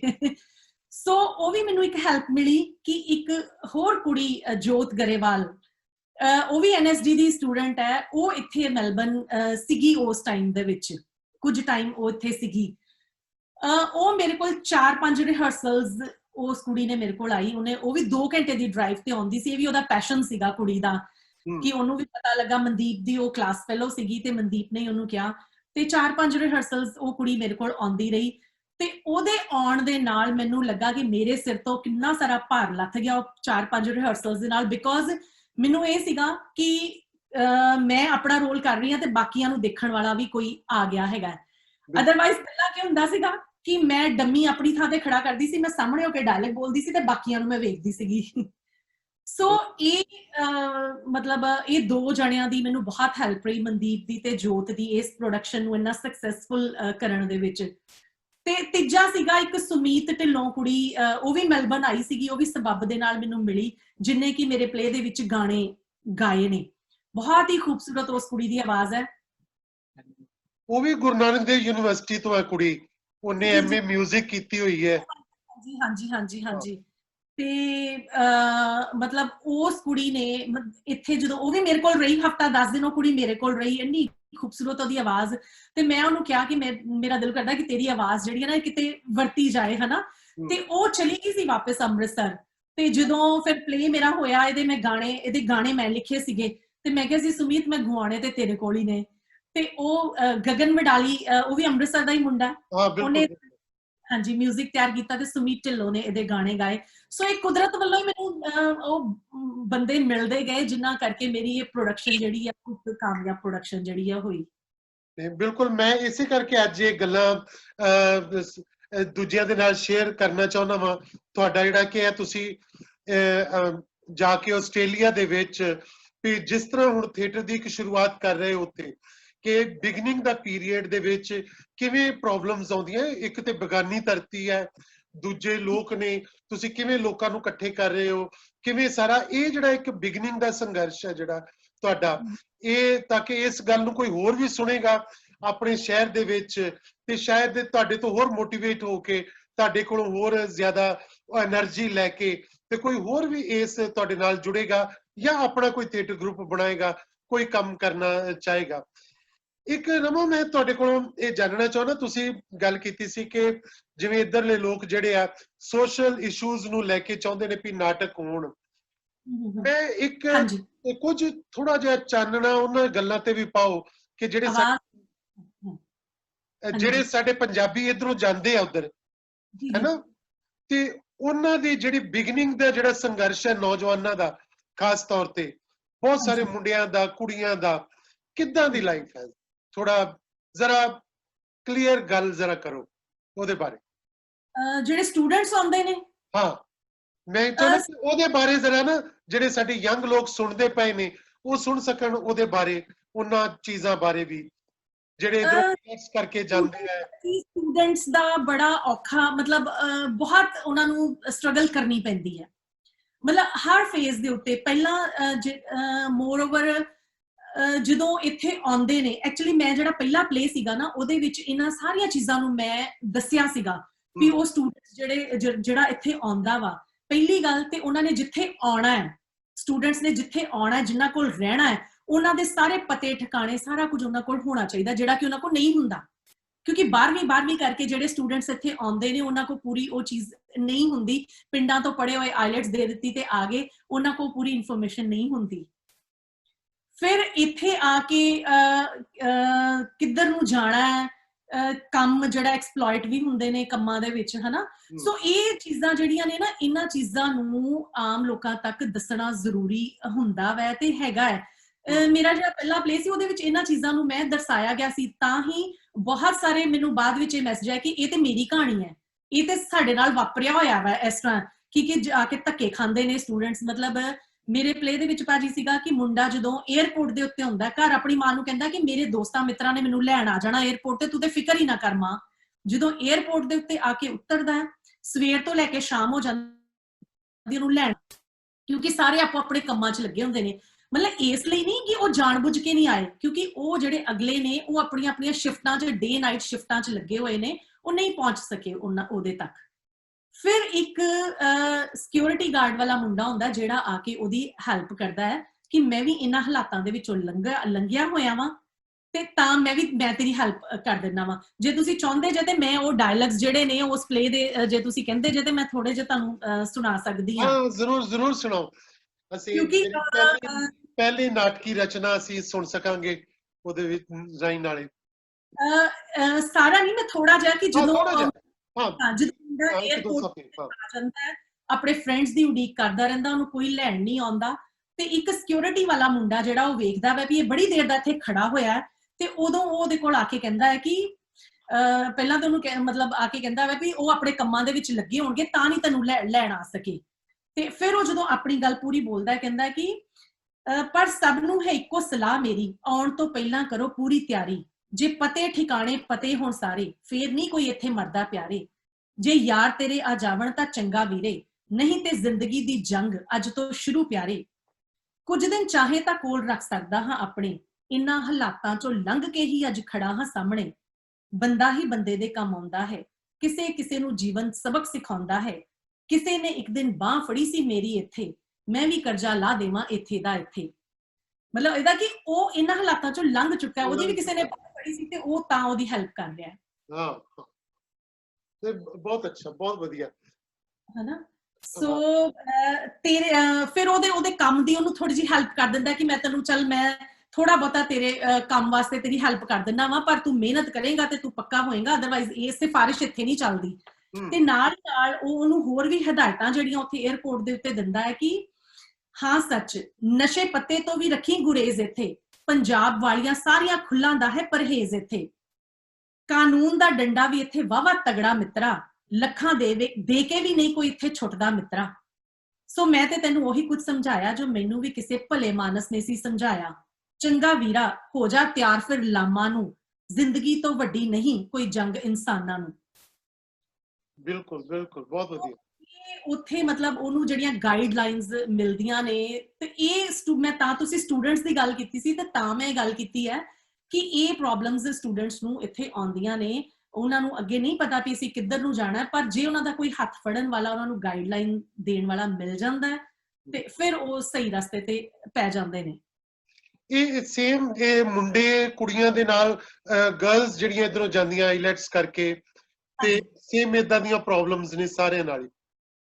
ਸਾਰਿਆਂ ਨਾਲ ਭਾਜੀ, ਜਿਹੜੀਆਂ ਆਈਲੈਟਸ ਕਰਕੇ ਆਉਂਦੀਆਂ ਨੇ ਸਟੂਡੈਂਟਸ ਆਉਂਦੀਆਂ ਨੇ ਉਹ ਵੀ, ਤੇ ਜਿਹੜੀਆਂ ਵਿਆਹ ਕਰਾ ਕੇ ਆਉਂਦੀਆਂ ਨੇ ਚਾਈ ਉਹ ਵੀ। ਮੇਰੇ ਇਸੇ ਪਲੇ ਦੇ ਵਿੱਚ ਇੱਕ ਡੋਮੈਸਟਿਕ ਵਾਇਲੈਂਸ ਦੀ ਸ਼ਿਕਾਰ ਤੇ ਕੁੜੀ ਹੈਗੀ ਆ, ਇੱਕ ਮੁੰਡਾ ਵੀ ਹੈਗਾ ਜਿਹੜਾ ਮਤਲਬ ਮੈਂ ਇਹ ਸ਼ੋਅ ਕੀਤਾ ਸੀਗਾ ਕਿ ਕੱਲੀਆਂ ਕੁੜੀਆਂ ਡੋਮੈਸਟਿਕ ਵਾਇਲੈਂਸ ਦੀਆਂ ਸ਼ਿਕਾਰ ਨਹੀਂ ਹੁੰਦੀਆਂ, ਮੁੰਡੇ ਵੀ ਹੁੰਦੇ ਨੇ। ਜੇ ਮੁੰਡਿਆਂ ਨੂੰ ਤੰਗ ਕਰਦੇ ਨੇ ਤੇ ਕੁੜੀਆਂ ਵੀ ਮੁੰਡਿਆਂ ਨੂੰ ਤੰਗ ਕਰਦੀਆਂ ਨੇ। ਸੋ ਇਹ ਬਹੁਤ ਹੈਗਾ। ਤੇ ਇੱਕ ਜਿਹੜੀ ਤੁਸੀਂ ਕਹੀ ਹੈ ਕਿ ਜਿਹੜੀਆਂ ਵਿਆਹ ਕਰਾ ਕੇ ਕੁੜੀਆਂ ਆਉਂਦੀਆਂ ਨੇ ਨਾ ਇੱਥੇ ਚਾਈ, ਉਹਨਾਂ ਦੀ ਵੀ ਮੈਂ ਪ੍ਰੋਬਲਮ ਦੱਸੀ ਸੀਗੀ। ਉਹ ਜਦੋਂ ਉਹ ਮੁੰਡਾ ਕੰਮ ਦੇ ਉੱਤੇ ਜਾਂਦਾ, ਜਿਹੜਾ ਮੇਨ ਲੀਡ ਰੋਲ ਮੁੰਡਾ ਜਿਹੜਾ ਕੰਮ ਤੇ ਜਾਂਦਾ, ਤੇ ਉਹ ਜਦੋਂ ਆ ਕੇ ਗੱਲਬਾਤ ਕਰਦਾ ਵਾ ਉਹਨਾਂ ਸਾਰਿਆਂ ਨਾਲ, ਪਹਿਲਾਂ ਤੇ ਉਹ ਕਹਿੰਦਾ ਕਿ ਮੈਂ ਸੋਚਦਾ ਸੀ ਵੀ ਸਾਰੇ ਗੋਰੇ ਹੋਣਗੇ ਇੱਥੇ, ਤੇ ਪਰ ਉਹ ਜਦੋਂ ਪੰਜਾਬੀ ਵੇਖਦਾ ਵੀ ਅੱਗੇ ਤੇ ਸਾਰੇ ਪੰਜਾਬੀ ਕੰਮ ਕਰਨ ਦੇ ਨੇ, ਤੇ ਉਹ ਕਹਿੰਦਾ ਵੀ ਸ਼ੁਕਰ ਆ ਇੱਥੇ ਸਾਰੇ। ਤੇ ਉਹ ਕਹਿੰਦਾ ਵੀ ਸਤਿ ਸ਼੍ਰੀ ਅਕਾਲ ਜੀ ਸਭ ਨੂੰ ਮੇਰੀ, ਵੇਖ ਤੁਹਾਨੂੰ ਜਾਨ ਆਈ ਮੇਰੀ, ਸੋਚਦਾ ਸੀ ਸਭ ਗੋਰੇ ਹੋਣਗੇ, ਕਿੰਜ ਗੁਜ਼ਾਰੇ ਮੇਰੇ ਹੋਣਗੇ, ਅੰਗਰੇਜ਼ੀ ਬੋਲਣਗੇ ਉਹ ਕਾਲੀ ਕਿੰਜ ਸਮਝੂੰਗਾ ਗੱਲ ਮੈਂ ਸਾਰੀ, ਹੌਲੀ ਹੌਲੀ ਤੇ ਸਿੱਖ ਜਾਊਂਗਾ ਸਾਰਾ, ਪਰ ਅਜੇ ਹਾਲ ਥੋੜਾ ਮੇਰਾ ਮਾੜਾ। ਇਹ ਜਦੋਂ ਵਰਕ ਪਲੇਸ ਤੇ ਜਾਂਦਾ ਤੇ ਇੱਕ ਕੁੜੀ, ਉੱਥੇ ਕੁੜੀ ਦੇ ਡਾਇਲੌਗਸ ਨੇ ਉਹ ਬੜੇ ਵਧੀਆ, ਮਤਲਬ ਇੱਕ ਤਰਾਸ ਦੀ, ਜਿਹੜੀਆਂ ਵਿਆਹ ਕਰਾ ਕੇ ਕੁੜੀਆਂ ਆਉਂਦੀਆਂ ਨੇ ਚਾਈ, ਉਹਨਾਂ ਦੀ ਤਰਾਸ ਦੀ ਜਿਹੜੀ ਸੀ, ਉਹ ਇੱਕ ਕੁੜੀ ਕਹਿੰਦੀ ਹੈ ਕਿ ਆ ਜਾ ਵੀਰੇ ਤੂੰ ਵੀ ਆ ਜਾ, ਬਾਹਰ ਦਾ ਤੂੰ ਵੀ ਲੈ ਲੈ ਨਜ਼ਾਰਾ, ਬਾਹਰ ਆਉਣ ਦਾ ਮੈਨੂੰ ਵੀ ਚਾਅ ਬੜਾ ਸੀ, ਇਸੇ ਲਈ ਮੈਂ ਲਾਇਆ ਵਾਹ ਬੜਾ ਸੀ, ਦੁਨੀਆ ਦੇ ਨਕਸ਼ੇ ਦਿਖਾਉਂਦੀ ਸੀ ਮੈਂ, ਨਿਤ ਨਵੇਂ ਸੁਪਨੇ ਸਜਾਉਂਦੀ ਸੀ ਮੈਂ, ਵਰ ਲੱਭਿਓ ਮੇਰੇ ਲਈ ਬਾਹਰ ਦਾ ਕੋਈ, ਮਾਂ ਪਿਓ ਨੂੰ ਕਰਦੀ ਮੈਂ ਬੜੀ ਅਰਜ਼ੋਈ, ਮਾਂ ਕਹਿੰਦੀ ਸੀ ਤੇਰੀ ਕਿਸਮਤ ਤੇ ਵਾਂਗਰ ਰਾਣੀ, ਸਾਰੀ ਉਮਰ ਤੂੰ ਬਸ ਬਹਿ ਕੇ ਖਾਣੀ, ਕੀ ਪਤਾ ਸੀ ਕੰਮ ਵਿੱਚ ਜ਼ਿੰਦਗੀ ਨਿਢਾਲ ਹੋ ਜਾਣੀ, ਸਵੇਰ ਤੋਂ ਲੈ ਕੇ ਬਸ ਇੰਜ ਹੀ ਸ਼ਾਮ ਹੋ ਜਾਣੀ, ਸਾਰੇ ਸੁਪਨੇ ਸਵਾਹ ਹੋ ਗਏ, ਸਾਰੇ ਚਾਹ ਵਾਹ ਹੋ ਗਏ, ਜ਼ਿੰਦਗੀ ਭੱਜਦੀ ਜਿਵੇਂ ਘੜੀ ਦੀ ਸੂਈ, ਤੇ ਕਦੀ ਲੱਗੇ ਜਿਵੇਂ ਅੱਗ ਸੁਲਗਦੀ ਵਿੱਚ ਰੂਈ। ਬਹੁਤ ਜਿਹੜੇ ਕੰਮ ਕਰਦੀਆਂ ਨੇ, ਵਿਆਹ ਚੂੜਾ ਜਿਹੜਾ ਪਾ ਕੇ ਇੱਥੇ ਆ ਜਾਂਦੀਆਂ ਨੇ, ਤੇ ਜਿਨ੍ਹਾਂ ਨੂੰ ਫਿਰ ਫੈਕਟਰੀਆਂ ਦੇ ਵਿੱਚ ਤੇ ਹੋਰ ਥਾਵਾਂ ਤੇ ਆ ਕੇ ਕੰਮ ਕਰਨਾ ਪੈਂਦਾ ਹੈ। ਰਮਾ, ਹੁਣ ਉਧਰਲੇ ਪਾਸੇ ਤੁਹਾਡੇ ਕੋਲ ਆਸਟ੍ਰੇਲੀਆ ਵਿੱਚ ਬਹੁਤ ਸਾਰੇ ਕੁਝ ਕੁੜੀਆਂ ਕਹਾਣੀਆਂ ਵੀ ਲਿਖਣ ਲੱਗ ਪਈਆਂ ਨੇ। ਮੈਂ ਪਿਛਲੇ ਦਿਨੀ ਇੱਕ ਦੋ ਕੁੜੀਆਂ ਦੀਆਂ ਕਿਤਾਬਾਂ ਦੇਖੀਆਂ ਸੀਗੀਆਂ, ਇੱਕ ਲੜਕੀ ਜੱਸੀ ਧਾਲੀਵਾਲ, ਉਹਦੀ ਕਿਤਾਬ ਦੇਖੀ ਸੀਗੀ, ਔਰ ਉਧਰਲੀਆਂ ਪ੍ਰੋਬਲਮਸ ਬਾਰੇ ਉਹਨੇ ਉਹ ਕਿਤਾਬ ਲਿਖੀ ਹੈ। ਇਹ ਮੇਰੇ ਖਿਆਲ ਅਜੇ ਤੱਕ ਕੋਈ ਨਾਟਕਾਂ ਦੀ ਇਧਰਲੇ ਪਾਸਿਓਂ ਕੋਈ ਕਿਤਾਬ, ਜਿਵੇਂ ਕਿ ਕੈਨੇਡਾ ਤੋਂ ਤਾਂ ਖੈਰ ਹੁਣ ਬਹੁਤ ਸਾਰੇ ਨਾਟਕਕਾਰ ਨੇ, ਕੁਝ ਅਮਰੀਕਾ ਤੋਂ, ਇੰਗਲੈਂਡ ਤੋਂ, ਕੀਨੀਆ ਤੋਂ ਵੀ ਇੱਕ ਦੋ ਨਾਟਕਕਾਰ ਨੇ, ਪਰ ਇਧਰਲੇ ਪਾਸਿਓਂ ਅਜੇ ਕੋਈ ਨਾਟਕਕਾਰ ਨਹੀਂ ਆਏ। ਤੇ ਮੇਰੇ ਖਿਆਲ ਜਦੋਂ ਨਾਟਕਕਾਰ ਕੋਈ ਕਿਤਾਬ ਛਪ ਕੇ ਆਏਗੀ, ਮੇਰੇ ਖਿਆਲ ਫਿਰ ਉਹ ਰਮਾ ਦੀ ਪਹਿਲੀ ਕਿਤਾਬ ਹੋਏਗੀ ਕੋਈ ਨਾਟਕਕਾਰੀ ਦੀ, ਪੰਜਾਬੀ ਦੀ, ਜਿਹੜੀ ਆਸਟ੍ਰੇਲੀਆ ਤੋਂ ਕੋਈ ਅਸੀਂ ਕਹਾਂਗੇ ਕਿ ਪ੍ਰਵਾਸੀ ਨਾਟਕਕਾਰ ਇੱਕ ਜਿਹੜੀ ਆਸਟ੍ਰੇਲੀਆ ਤੋਂ ਉਹ ਰਮਾ ਸਿੱਖੋ ਹੈ ਜਿਨੇ ਇਹ ਨਾਟਕ ਲਿਖੇ ਨੇ। ਆਸ਼ੀਰਵਾਦ ਮੇਬੀ। ਹਾਂ ਮੇਬੀ, ਨਹੀਂ ਜ਼ਰੂਰ। ਮੈਂ ਤੇ ਇਹ ਇਨਕਰੇਜ ਕਰ ਰਿਹਾ ਕਿ ਤੂੰ ਲਿਖ, ਹੋਰ ਲਿਖ, ਇਦਾਂ ਦੇ ਨਾਟਕ ਲਿਖੋ। ਇਹ ਜਿਹੜੇ ਨਾਟਕ ਦੀ ਹੁਣੇ ਤੁਸੀਂ ਜ਼ਿਕਰ ਕਰ ਰਹੇ ਹੋ, ਮੈਂ ਸਮਝਦਾ ਕਿ ਜਿੰਨਾ ਇਹ ਨਾਟਕ ਤਾਂ ਤੁਸੀਂ ਉਧਰ ਦਿਖਾ ਰਹੇ ਹੋ ਕਿ ਉਧਰਲੇ ਪਾਸੇ ਜਿਨ੍ਹਾਂ ਨਾਲ ਵਾਪਰਦਾ ਹੈ, ਮੇਰਾ ਖਿਆਲ ਹੈ ਕਿ ਇਹੋ ਜਿਹੇ ਨਾਟਕ ਜੇਕਰ ਵਾਪਰਨ ਤੋਂ ਪਹਿਲਾਂ ਵਿਖਾਏ ਜਾਣ ਇਧਰਲੇ ਪਾਸੇ ਕਾਲਜਾਂ ਦੇ ਵਿੱਚ, ਯੂਨੀਵਰਸਿਟੀਆਂ ਦੇ ਵਿੱਚ ਹੋਣ, ਕਿਉਂਕਿ ਇੱਥੇ ਵੀ ਅਜੇ ਹਾਲਾਤ ਉਹੀ ਨੇ ਕਿ ਜ਼ਮੀਨਾਂ ਗਹਿਣੇ ਪਾ ਕੇ ਜਾਂ ਵੇਚ ਕੇ, ਜਾਂ ਬੜੀਆਂ ਸੋਹਣੀਆਂ ਸੁਨੱਖੀਆਂ ਕੁੜੀਆਂ ਜਿਹੜੀਆਂ ਕਿ ਬਹੁਤ ਪੜ੍ਹੀਆਂ ਲਿਖੀਆਂ ਵੀ, ਤੇ ਕਿਵੇਂ ਉਹਨਾਂ ਨੂੰ ਵੱਡੀ ਉਮਰ ਦੇ ਜਿਹੜੇ ਸਲਵਾਨ ਹੈ ਉਹ ਲੱਦ ਕੇ ਲੈ ਜਾਂਦੇ ਆ ਜਹਾਜ਼ਾਂ ਦੇ ਉੱਤੇ, ਹੈ ਨਾ। ਸੋ ਉਹ ਜਿਹੜਾ ਸਫ਼ਰ ਹੈ ਲੂਣਾ ਵਾਲਾ, ਜਿਹੜਾ ਤੂੰ ਪਹਿਲਾ ਨਾਟਕ ਕੀਤਾ ਸੀ, ਉਹ ਸਫ਼ਰ ਅਜੇ ਮੁੱਕਿਆ ਨਹੀਂ ਹੈ, ਉਹ ਸਫ਼ਰ ਉਦਾਂ ਹੀ ਹੈ ਜੇ, ਉਹ ਜਾਰੀ ਹੈ। ਹੁਣ ਵੀ ਸਲਵਾਨ ਆਉਂਦੇ ਆ ਬੁੱਢੇ ਬੁੱਢੇ ਜਹਾਜ਼ਾਂ ਤੇ ਚੜ੍ਹ ਕੇ, ਤੇ ਉਹ ਲੂਣਾ ਨੂੰ ਲੈ ਜਾਂਦੇ ਆ ਇੱਧਰੋਂ, ਚੰਗੀਆਂ ਭਲੀਆਂ ਲੂਣਾ ਜਿਹੜੀਆਂ ਨੇ, ਹਨਾ, ਤੇ ਉਹਨਾਂ ਨੂੰ ਵਿਆਹ ਕੇ ਲੈ ਜਾਂਦੇ ਆ। ਸੋ ਮੇਰਾ ਖਿਆਲ ਹੈ ਕਿ ਇਹੋ ਜਿਹੇ ਨਾਟਕ ਜਿਹੜੇ ਆ ਇਧਰਲੇ ਪਾਸੇ ਜ਼ਰੂਰ। ਸੋ ਮੈਂ ਕਦੀ ਇਦਾਂ ਦਾ ਪਲਾਨ ਕੀਤਾ ਤੁਸੀਂ ਕਿ ਕਦੀ ਜਿਹੜੇ ਤੁਸੀਂ ਉਧਰ ਕਰਦੇ ਹੋ, ਕਦੀ ਇਕੱਠੇ ਹੋ ਕੇ ਇਕੱਠੇ ਇੱਕੋ ਜਿਹੀਆਂ ਛੁੱਟੀਆਂ ਦੇ ਵਿੱਚ ਆ ਜਾਓ, ਤੇ ਫਿਰ ਇਧਰਲੇ ਪਾਸੇ ਆ ਕੇ ਕੋਈ 4 5 8 10 ਥਾਵਾਂ ਦੇ ਉੱਤੇ ਤੁਸੀਂ ਲੈ ਕੇ ਆਓ, ਆਰਗੇਨਾਈਜ਼ ਅਸੀਂ ਕਰ ਦਾਂਗੇ ਇਦਾਂ ਦਾ, ਤੇ ਫਿਰ ਅਸੀਂ ਕਹਾਂਗੇ ਆਸਟ੍ਰੇਲੀਆ ਤੋਂ ਨਾਟਕ ਦੀ ਟੀਮ ਆਈ ਹੈ। ਠੀਕ ਹੈ ਜੀ, ਠੀਕ ਹੈ ਜ਼ਰੂਰ, ਕਿਉਂਕਿ ਇਹੋ ਜਿਹਾ ਸੁਨੇਹਾ ਜਿਹੜਾ ਇੱਧਰ ਯੰਗ ਲੋਕਾਂ ਨੂੰ ਮਿਲਣਾ ਚਾਹੀਦਾ ਇਸ ਤਰ੍ਹਾਂ ਦਾ ਵੀ ਇਹ ਹਾਲਾਤ ਨੇ, ਓਰੀਜਨਲੀ ਇਹ ਨੇ ਹਾਲਾਤ ਜਿਹੜੇ ਆ ਇਹਦੇ ਵਿੱਚ। ਰਮਨ, ਤੁਸੀਂ ਇਹ ਕੰਮ ਕਰ ਰਹੇ ਹੋ ਥੀਏਟਰ ਦਾ ਵੀ, ਤੇ ਦੂਜਾ ਮੈਂ ਇਹ ਵੀ ਜਾਣਨਾ ਚਾਹੁੰਦਾ ਕਿ ਤੁਸੀਂ ਇੱਕ ਟੀਵੀ ਪ੍ਰੋਗਰਾਮ ਵੀ ਕਰਦੇ ਹੋ, ਉਹ ਕਿਸ ਤਰ੍ਹਾਂ ਦਾ ਪ੍ਰੋਗਰਾਮ ਹੈ, ਤੇ ਉਹ ਵੀ ਜ਼ਰਾ ਸ਼ੇਅਰ ਕਰੋ ਸਾਡੇ ਨਾਲ ਸਾਰਿਆਂ ਨਾਲ। ਹਾਂਜੀ ਭਾਜੀ, ਚੈਨਲ ਦੀ ਗੱਲ ਜਿਸ ਤਰ੍ਹਾਂ ਤੁਸੀਂ ਹੁਣੇ ਗੱਲ ਕੀਤੀ ਸੀਗੀ ਜੱਸੀ ਧਾਲੀਵਾਲ ਦੀ ਕਹਾਣੀਆਂ ਵਾਲੀ ਜਿਹੜੀ ਗੱਲ ਕੀਤੀ ਸੀਗੀ, ਹੁਣੇ ਤੁਸੀਂ ਗੱਲ ਕੀਤੀ ਹੈ, ਤੇ ਸਾਡਾ ਲੇਟੈਸਟ ਪ੍ਰੋਗਰਾਮ ਜਿਹੜਾ ਹੋਇਆ ਸੀਗਾ ਉਹ ਇੱਕ ਅਦਬੀ ਰਾਹਾਂ ਪ੍ਰੋਗਰਾਮ ਹੈ, ਜਿਹੜਾ ਐਸੇ ਹੀ ਸੰਡੇ ਨੂੰ ਹੋਇਆ ਸੀਗਾ, ਅਦਬੀ ਰਾਹਾਂ up channel, Australian Punjabi channel ਤੋਂ, ਜਿਹਦੇ ਚ ਕੀ ਜਿਹੜੀ ਆਸਟ੍ਰੇਲੀਅਨ ਕਹਾਣੀ ਦੇ ਉੱਤੇ ਹੀ ਜੱਸੀ ਧਾਲੀਵਾਲ ਤੇ ਇੱਕ ਕੁੜੀ ਐਡੀਲੇਡ ਤੋਂ ਹੈਗੀ ਸੀ ਹਰਵਿੰਦਰ ਚਾਹਲ, ਉਹਨਾਂ ਦੋਨਾਂ ਦੀਆਂ ਕਹਾਣੀਆਂ ਦੇ ਉੱਤੇ ਆਧਾਰਿਤ ਜਸਵੀਰ ਸਿੰਘ ਰਾਣਾ ਜੀ ਤੇ ਜਤਿੰਦਰ ਹਾਸ ਜੀ ਹੁਣਾਂ ਨੇ ਆਪਣੇ ਵਿਚਾਰ ਜਿਹੜੇ ਨੇ ਦਿੱਤੇ ਸੀ। ਇਹ 4 ਜਣਿਆਂ ਨੇ ਰਲ ਕੇ, ਤੇ ਮਧੂ ਤਨਹਾ ਸਾਡੀ ਮੈਂਬਰ ਹੈਗੀ ਹੈ, ਤੇ ਉਹਨਾਂ ਨੇ ਹੋਸਟ ਕੀਤਾ ਸੀਗਾ। ਸੋ ਇਸ ਤਰ੍ਹਾਂ ਦੇ ਪ੍ਰੋਗਰਾਮ ਨੇ ਜਿਹੜੇ ਲਿਟਰੇਰੀ ਪ੍ਰੋਗਰਾਮ ਅਸੀਂ ਦਿੰਨੇ ਆ ਆਪਣੇ ਚੈਨਲ ਰਾਹੀਂ, ਤੇ ਮਤਲਬ ਬਹੁਤ ਘੱਟ ਪ੍ਰੋਗਰਾਮ ਹੁੰਦੇ ਨੇ ਪਰ ਬਹੁਤ ਰੈਲੇਵੈਂਟ ਤੇ ਬਹੁਤ ਵਧੀਆ ਹੁੰਦੇ ਨੇ। ਇੱਕ ਮੇਰਾ ਪ੍ਰੋਗਰਾਮ ਆਂਦਾ ਹੈ ਮਹਿਫਿਲ ਸੁਖਨ, ਜਿਹਦੇ ਵਿੱਚ ਕੀ ਵੱਖ-ਵੱਖ ਕਵੀਆਂ ਦੇ ਨਾਲ ਰੂਬਰੂ ਕਰਵਾਇਆ ਜਾਂਦਾ, ਪਰ ਮਤਲਬ ਜਿਹੜੇ ਐਸਟੈਬਲਿਸ਼ ਕਵੀ ਹੈਗੇ ਨੇ ਉਹ ਤੇ ਹੁੰਦੇ ਹੀ ਨੇ 1-2। ਪਿਛਲੇ ਪ੍ਰੋਗਰਾਮ ਚ ਸੁਖਵਿੰਦਰ ਅੰਮ੍ਰਿਤ ਜੀ ਸੀਗੇ, ਤੇ ਨਾਲ ਡਾਕਟਰ ਰਵਿੰਦਰ ਸੀਗੇ ਬਟਾਲੇ ਤੋਂ, ਤੇ ਬ੍ਰਿਸਬਨ ਤੋਂ ਸਰਬਜੀਤ ਸੋਹੀ ਸੀਗੇ, ਇੱਕ ਮੁੰਡਾ ਕੈਨੇਡਾ ਤੋਂ ਸੀਗਾ ਗੁਰਿੰਦਰ ਸਿੰਘ, ਬਾਕੀ 2-3 ਮੈਂਬਰਸ ਜਿਹੜੇ ਸੀ ਉਹ ਲੋਕਲ ਸੀਗੇ, ਜਿਹੜੇ ਨਵੇਂ ਉੱਭਰ ਰਹੇ ਕਵੀ ਨੇ। ਸੋ ਮੇਰੀ ਕੋਸ਼ਿਸ਼ ਇਹ ਹੁੰਦੀ ਹੈ ਕਿ ਮੈਂ ਆਪਣੇ ਪ੍ਰੋਗਰਾਮ ਦੇ ਵਿੱਚ ਜਿਹੜੇ ਐਸਟੈਬਲਿਸ਼ ਕਵੀ ਤੇ ਹੈਗੇ ਨੇ ਉਹ 2-3 ਤੇ ਹੋਣ, ਬਟ ਉਹਦੇ ਨਾਲ ਜਿਹੜੇ ਨਵੇਂ ਉੱਭਰ ਰਹੇ ਕਵੀ ਨੇ, ਜਿਹੜੇ ਅਜੇ ਆਪਣੀ ਪਛਾਣ ਬਣਾ ਰਹੇ ਨੇ, ਉਹ ਜ਼ਰੂਰ ਵਿੱਚ ਇਹਦੇ ਵਿੱਚ ਸ਼ਾਮਿਲ ਹੋਣ। ਸੋ ਇਹ ਮੇਰਾ ਮਕਸਦ ਹੁੰਦਾ ਹੈ। ਤੇ ਬਾਕੀ ਇਹ ਕਿ ਹੋਰ ਬਿਲਡਿੰਗ ਲਾਈਨ ਨਾਲ ਰਿਲੇਟਡ ਪਿੱਛੇ ਜੇ ਇੱਕ ਹੋਰ ਪ੍ਰੋਗਰਾਮ ਸੀਗਾ ਕਿ ਸਿੱਖ ਆਰਕੀਟੈਕਚਰ ਦੇ ਉੱਤੇ ਜਿਹੜੀ ਕੰਟਰੀਬਿਊਸ਼ਨ ਹੈ, ਜਿਹੜੀਆਂ ਸਿੱਖ ਬਿਲਡਿੰਗਸ ਨੇ ਉਹਨਾਂ ਨਾਲ ਰਿਲੇਟਡ, ਮਤਲਬ ਇਸ ਤਰ੍ਹਾਂ ਦੇ ਪ੍ਰੋਗਰਾਮ ਜਿਹੜੇ ਬੜੇ ਰੈਲੇਵੈਂਟ ਜੇ ਤੇ ਬੜੇ ਡਿਫਰੈਂਟ ਪ੍ਰੋਗਰਾਮ ਜਿਹੜੇ ਨੇ ਉਹ ਅਸੀਂ ਦਿੰਨੇ ਆ, ਬਹੁਤ ਘੱਟ ਦਿੰਨੇ ਆ ਪਰ ਵਧੀਆ ਦੇਣ ਦੀ ਕੋਸ਼ਿਸ਼ ਕਰਦੇ ਆ। ਤੇ ਤੁਸੀਂ ਹੁਣ ਅਗਲੇ ਕਿਸ ਤਰ੍ਹਾਂ ਦੇ ਪ੍ਰੋਗਰਾਮ ਹੋ ਲਿਖੇ, ਕੋਈ ਨਾਟਕ, ਕੋਈ ਹੋਰ ਇਸ ਤਰ੍ਹਾਂ ਦਾ, ਜਿਵੇਂ ਤੁਸੀਂ ਇਹ ਪਹਿਲਾਂ ਕੀਤਾ, ਫਿਰ ਫਰੰਗੀਆਂ ਦੀ ਨੂੰਹ ਵੀ ਕੀਤਾ, ਕੁਝ ਓਬਵੀਅਸਲੀ ਕਰੋਨਾ ਪੀਰੀਅਡ ਖਤਮ ਹੋਏਗਾ ਹੀ, ਹੋਰ 2-4-6 ਮਹੀਨਿਆਂ ਨੂੰ ਸਾਰਾ ਕੁਝ ਫਿਰ ਤੋਂ ਆਏਗਾ ਹੀ, ਜ਼ਿੰਦਗੀ ਲਈ ਤੇ ਆਉਣੀ ਹੈ। ਕਿਸ ਤਰ੍ਹਾਂ ਦਾ ਕੁਝ ਪਲਾਨ ਕੀਤਾ, ਕੋਈ ਹੈ? ਹਾਂਜੀ ਭਾਜੀ, ਪਲੇ ਅਜੇ ਤੇ ਫਰੰਗੀਆਂ ਦੀ ਨੂੰਹ ਦੇ ਅਸੀਂ ਕੁਝ ਕਰਾਂਗੇ। ਇੱਕ ਹੋਰ ਮੈਂ ਇੱਕ ਪਲੇ ਦੇ ਉੱਤੇ ਵਰਕ ਕਰ ਰਹੀ ਹਾਂ, ਮਤਲਬ ਉਹ ਰੇਪ ਵਿਕਟਮਸ ਦੇ ਉੱਤੇ, ਉਹਦਾ ਮੈਂ ਲਿਖਿਆ ਹੋਇਆ ਵਾ ਥੋੜਾ ਜਿਹਾ, ਪਰ ਪੂਰਾ ਅਜੇ ਉਹਨੂੰ ਨਹੀਂ ਕੀਤਾ, ਬਿਕੋਜ਼ ਉਹ ਬੜਾ ਹੀ ਔਖਾ ਵਾ ਲਿਖਣਾ। ਮੈਂ ਜਦੋਂ ਉਹਨੂੰ ਲਿਖਣ ਬੈਠਦੀ ਹਾਂ ਤੇ ਉਹ ਮੈਂ ਬਹੁਤ ਡਿਸਟਰਬ ਹੋ ਜਾਂਦੀ ਹਾਂ, ਤੇ ਉਹ ਮੇਰੇ ਕੋਲ ਲਿਖ ਨਹੀਂ ਹੁੰਦਾ। ਤੇ ਬਟ ਉਹ ਵੀ ਕਰਾਂਗੇ। ਹੋਰ ਵੀ ਮਤਲਬ ਮੈਨੂੰ ਇਹ ਹੈ ਕਿ ਜਿੰਨੇ ਵੀ ਨਾਟਕ ਕੀਤੇ ਜਾਣ ਉਹਦੇ ਚ ਕਾਮੇਡੀ ਚਲੋ ਹੋਏ, ਬਿਕੋਜ਼ ਇੱਥੋਂ ਦੇ ਥੱਕੇ ਹਾਰੇ ਜਿੰਨੇ ਵੀ ਆਉਂਦੇ ਨੇ ਉਹਨਾਂ ਨੂੰ ਥੋੜਾ ਜਿਹਾ ਕਾਮੇਡੀ ਵੀ ਚਾਹੀਦੀ ਹੈ, ਬਟ ਉਹ ਮੈਸੇਜ ਕੁਝ ਨਾ ਕੁਝ ਇੱਧਰ ਦੇ ਲੋਕਾਂ ਵਾਸਤੇ ਕੁਝ ਨਾ ਕੁਝ ਮੈਸੇਜ ਵੀ ਉਹਦੇ ਵਿੱਚ ਜ਼ਰੂਰ ਹੋਵੇ। ਬਾਕੀ ਆਉਣ ਵਾਲੇ ਟਾਈਮ ਦੇ ਵਿੱਚ ਕੁਝ ਕਲਾਸਿਕ ਪਲੇ ਕਰਨ ਦਾ ਵੀ ਮਨ ਹੈਗਾ ਵੈ, ਬਟ ਉਹ ਹੌਲੀ ਹੌਲੀ ਹੌਲੀ ਦੇਖਦੇ ਆ। ਹਾਂ ਬਿਲਕੁਲ ਬਿਲਕੁਲ। ਔਰ ਰਮਾ ਤੁਸੀਂ ਇੱਕ ਤੇ ਆਪ ਲਿਖਦੇ ਹੋ, ਕਦੀ ਤੁਹਾਨੂੰ ਜੇ ਹੋਰ ਵੀ ਕੋਈ ਅੱਛੇ ਪਲੇ ਇਸ ਤਰ੍ਹਾਂ ਦੇ ਜਿਹੜੇ ਤੁਹਾਡੀ ਜ਼ਿੰਦਗੀ ਦੇ ਨਾਲ ਜੁੜੇ ਹੋਏ ਇੱਧਰਲੇ ਪਾਸੇ ਲਿਖੇ ਹੋਏ ਮਿਲਦੇ ਆ, ਤੇ ਫਿਰ ਕੀ ਉਹ ਵੀ ਕਦੀ ਕਰਨਾ ਚਾਹੋਗੇ ਕੋਈ ਏਦਾਂ ਦੇ, ਜਿਵੇਂ ਤੁਸੀਂ ਫਰੰਗੀਆਂ ਦੀ ਨੂੰ ਕਹਾਣੀ? ਹਾਂਜੀ ਡੈਫੀਨੇਟਲੀ। ਹਾਂ ਵੀਨਾ ਮੈਂ ਵਰਮਾ ਖਿਆਲ ਹੈ ਦੀ। ਕਿ ਜੇਕਰ ਤੁਸੀਂ ਹਾਂਜੀ। ਏਦਾਂ ਦੇ ਕੁਝ ਪੜ੍ਹਦੇ ਰਹੋ, ਦੇਖਦੇ ਰਹੋ ਕੋਈ ਹੋਰ ਨਾਟਕਾਂ ਨੂੰ, ਤੇ ਕੋਈ ਅੱਛੀਆਂ ਸਕ੍ਰਿਪਟਸ ਤੁਹਾਨੂੰ ਹੋਰ ਵੀ ਮਿਲ ਸਕਦੀਆਂ ਨੇ, ਜਿਹੜੀਆਂ ਕਿ ਭਾਵੇਂ ਬੇਸ਼ੱਕ ਉਹ ਕੈਨੇਡਾ ਦੇ ਵਿੱਚ ਲਿਖੀਆਂ ਗਈਆਂ, ਕੈਨੇਡਾ ਵਾਲਿਆਂ ਨੇ ਲਿਖੀਆਂ ਉਧਰਲੇ ਲਿਹਾਜ਼ ਨਾਲ, ਪਰ ਮਸਲੇ ਤਾਂ ਇੱਕੋ ਜਿਹੇ ਨੇ ਬਾਹਰਲੇ ਮੁਲਕਾਂ ਦੇ, ਹੈ ਨਾ? ਜਿਹੜਾ ਵੀਨਾ ਵਰਮਾ ਦੀ ਕਹਾਣੀ ਹੈ ਭਾਜੀ, ਵੀ ਇੰਗਲੈਂਡ ਦੀ ਸਟੋਰੀ ਸੀਗੀ ਜਿਹਨੂੰ ਅਸੀਂ ਆਸਟ੍ਰੇਲੀਆ ਬੇਸ ਥੋੜਾ ਜਿਹਾ ਮਤਲਬ ਲਿਆ ਸੀਗਾ।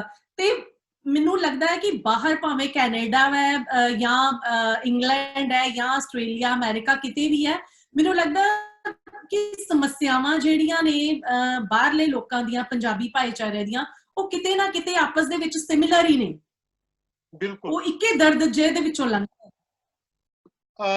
ਹੁਣ ਸਾਡੇ ਕੋਲ ਕਿਉਂਕਿ 5:55 ਹੋ ਗਿਆ ਤੇ ਕੁਝ ਦੋਸਤ ਸਾਡੇ ਨਾਲ ਜੁੜੇ ਹੋਏ ਆ, ਕੋਈ ਸਵਾਲ ਪੁੱਛਣਾ ਚਾਹੁੰਦਾ ਰਮਾ ਨੂੰ? ਜਗਜੀਤ ਜੀ, ਅਨੀਤਾ, ਡਾਕਟਰ ਸਾਹਿਬ, ਤੁਸੀਂ ਕੋਈ ਵੀ ਦੋਸਤ ਹੋਰ ਵੀ ਕੋਈ ਸਵਾਲ ਰਮਾ ਨੂੰ, ਕੋਈ ਨਾਟਕਾਂ ਬਾਰੇ, ਉਧਰ ਆਸਟ੍ਰੇਲੀਅਨ ਥੀਏਟਰ ਬਾਰੇ, ਜਾਂ ਕੋਈ ਵੀ?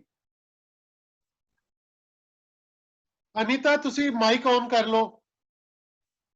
ਅਨੀਤਾ ਮਾਈਕ ਔਨ ਨਹੀਂ ਹੈ।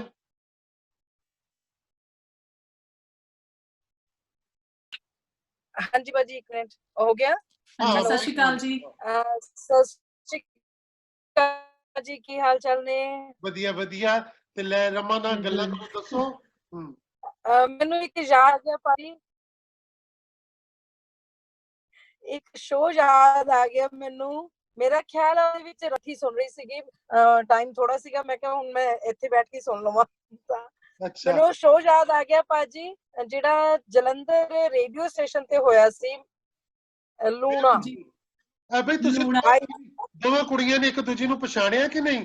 ਰਮਾ ਇਹ ਉਹੀ ਕੁੜੀ ਹੈ ਅਨੀਤਾ ਜਿਨੇ ਜਦੋਂ ਜਲੰਧਰ ਰੇਡੀਓ ਤੇ ਸਾਡੀ ਲੂਣਾ ਗੁੰਮ ਹੋ ਗਈ ਸੀਗੀ, ਤੇ ਉਸ ਵੇਲੇ ਇਮੀਡੀਏਟਲੀ ਜਿਹੜੀ ਕੁੜੀ ਨੇ ਲੂਣਾ ਦਾ ਰੋਲ ਕੀਤਾ ਹੈ ਅਨੀਤਾ ਉਹੀ ਹੈ। ਭਾਜੀ ਇਹ ਵੀ ਯਾਦ ਹੈ ਕਿ ਪਿੱਛੋਂ ਡਾਇਲੌਗ ਮੈਂ ਬੋਲੇ ਸੀਗੇ। ਬਿਲਕੁਲ। ਤਾਂ ਹੀ ਤਾਂ ਅਨੀਤਾ ਅੱਗੇ ਮੂੰਹ ਹਿਲਾ ਰਹੀ ਸੀ ਮੈਂ ਸਪੈਸ਼ਲ ਆਈ ਹਾਂ। ਨੇ ਡਾਇਲੌਗ ਬੋਲੇ ਸੀ। ਇਛਰਾਂ ਦਾ ਵੀ ਰੋਲ ਕੀਤਾ ਸੀ ਤੇ ਪਿੱਛੋਂ ਲੂਣਾ ਦੇ ਡਾਇਲੌਗ ਨਹੀਂ ਬੋਲੇ ਸੀਗੇ, ਤੇ ਗਲਾ ਮੇਰਾ ਇੰਨਾ ਖਰਾਬ ਸੀ, ਮੈਂ ਗਰਾਰੇ ਕਰਕੇ ਤੇ ਦੋਨੋਂ ਕੰਮ ਕੀਤੇ ਸੀਗੇ। ਬਿਲਕੁਲ ਮੈਨੂੰ ਯਾਦ ਹੈ, ਮੈਂ ਇਸੇ ਯਾਦ ਨੂੰ ਸਾਂਝਾ ਕਰਨ ਵਾਸਤੇ ਤੁਹਾਡੇ ਨਾਲ ਮੈਂ ਕਿਹਾ ਮੈਨੂੰ ਯਾਦ ਹੈ, ਮੈਨੂੰ ਲੱਗਦਾ ਹੈ ਉਹੀ ਰਮਾ ਜੀ ਨੇ ਜਿਨ੍ਹਾਂ ਨੇ ਮੇਰੇ ਡਾਇਲੌਗ ਪਿੱਛੇ ਆ ਕੇ ਬੋਲੇ ਸੀਗੇ। ਔਰ ਮੇਰੀ ਜ਼ਿੰਦਗੀ ਦਾ ਬੜਾ ਖਾਸ ਸ਼ੋਅ ਹੈ ਉਹ। Show must go on the ਪਰਿਭਾਸ਼ਾ ਮੈਨੂੰ ਕੇਵਲ ਭਾਜੀ ਨੇ ਸਮਝਾਈ ਹੈ। ਬਹੁਤ ਚੰਗਾ ਲੱਗਿਆ ਸੀ, ਤੇ ਬੜਾ ਔਖਾ ਹੁੰਦਾ ਹੈ ਕਿ ਆਪਣੇ ਡਾਇਲੌਗਸ ਬੋਲ ਕੇ ਔਰ ਪਿੱਛੇ ਆ ਕੇ ਫਿਰ ਤੁਸੀਂ ਦੂਸਰੇ ਕੈਰੈਕਟਰ ਦੇ ਡਾਇਲੌਗਸ ਬੋਲ ਰਹੇ ਸੀਗੇ। ਬਹੁਤ ਇੰਟਰਸਟਿੰਗ ਕਿੱਸਾ ਸੀ ਉਹ, ਮੈਨੂੰ ਯਾਦ ਆ ਗਿਆ ਉਹ। ਇਹ ਭਾਜੀ ਕੰਮ ਕਰਵਾ ਸਕਦੇ ਨੇ ਇਹੋ ਜਿਹੇ। ਇਹ ਕੰਮ ਕੇਵਲ ਭਾਜੀ ਕਰ ਸਕਦੇ ਨੇ। ਉਹ ਲਾਸਟ 2 ਘੰਟੇ ਸੀ ਜਦੋਂ ਸਾਨੂੰ ਇਹ ਪਤਾ ਲੱਗ ਗਿਆ ਸੀ ਵੀ ਹੁਣ ਇਹਦਾ ਹੋਰ ਕੋਈ ਹੱਲ ਨਹੀਂ ਹੈ, ਤੇ ਉਹ ਵੀ ਜਲੰਧਰ ਰੇਡੀਓ ਸਟੇਸ਼ਨ ਦੇ ਉੱਤੇ ਵਿਹੜੇ ਦੇ ਵਿੱਚ ਉਹ ਇੰਨਾ ਵੱਡਾ ਤਾਮ ਝਾਮ ਦੇ ਵਿੱਚ ਇੰਨੇ ਦਰਸ਼ਕ ਆਏ, ਬੜਾ ਪ੍ਰੋਮੀਨੈਂਟ ਕਹਿੰਦਾ ਕਹਾਉਂਦਾ ਸ਼ੋਅ ਸੀ, ਪਰ ਸਾਡੀ ਲੂਣਾ ਨਾਟਕ ਚੋਂ ਲੂਣਾ ਹੀ ਗੁੰਮ ਹੋ ਗਈ ਸੀਗੀ। ਤੇ ਫਿਰ ਅਨੀਤਾ ਨੇ ਉਹ ਨਿਭਾਇਆ ਕਿੱਦਾਂ, ਤੇ ਪਿੱਛੋਂ ਰਮਾ ਨੇ ਕਿਵੇਂ ਸੰਭਾਲਿਆ। ਸੋ ਉਹ ਗ੍ਰੇਟ, ਵੈਸੇ ਬਹੁਤ ਯਾਦਗਾਰ ਉਹ ਸ਼ੋਅ ਸੀਗਾ। ਸਾਡੇ ਨਾਲ ਹੁਣੇ ਇਧਰੋਂ ਨਵਨਿੰਦਰਾ ਬਹਿਨ ਹੋਰੀ ਜੁੜੇ ਸੀ। ਨਵਨਿੰਦਰਾ ਮੈਮ ਹੈਗੇ ਹੋ ਤੇ ਸਾਹਮਣੇ ਆ ਜਾਓ, ਕਿਤੇ ਕੈਮਰਾ ਔਨ ਕਰਕੇ, ਤੁਸੀਂ ਕਿਤੇ ਚਲੇ ਗਏ ਹੋ।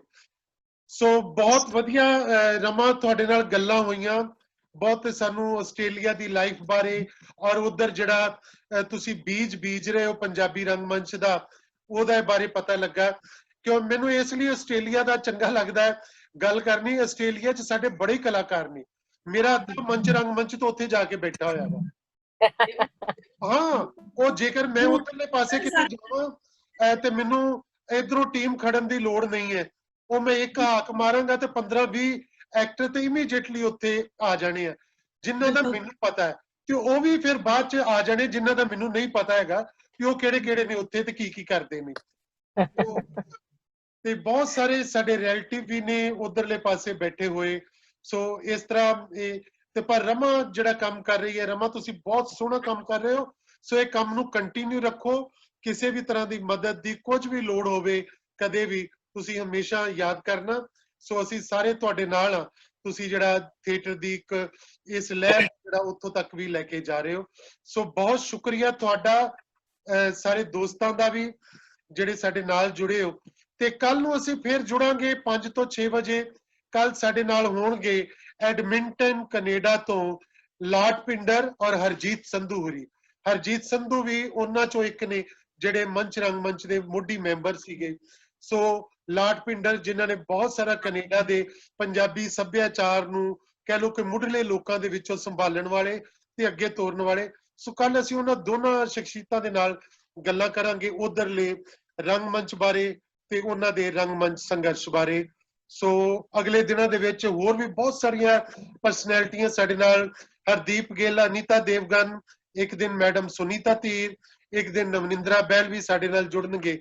ਸੋ ਇਸ ਤਰ੍ਹਾਂ ਇਹ ਸਾਰੇ ਦੋਸਤ ਅਗਲੇ ਦਿਨਾਂ ਵਿੱਚ ਸਾਡੇ ਨਾਲ ਜਿਹੜੇ ਆ ਇਹ ਗੱਲਾਂ ਕਰਦੇ ਰਹਿਣਗੇ। ਸੋ ਬਹੁਤ ਸ਼ੁਕਰੀਆ। ਕੱਲ ਫਿਰ ਮਿਲਦੇ ਆ 5 ਤੋਂ 6। ਥੈਂਕ ਯੂ ਜੀ। ਸਤਿ ਸ਼੍ਰੀ ਅਕਾਲ। Thank you.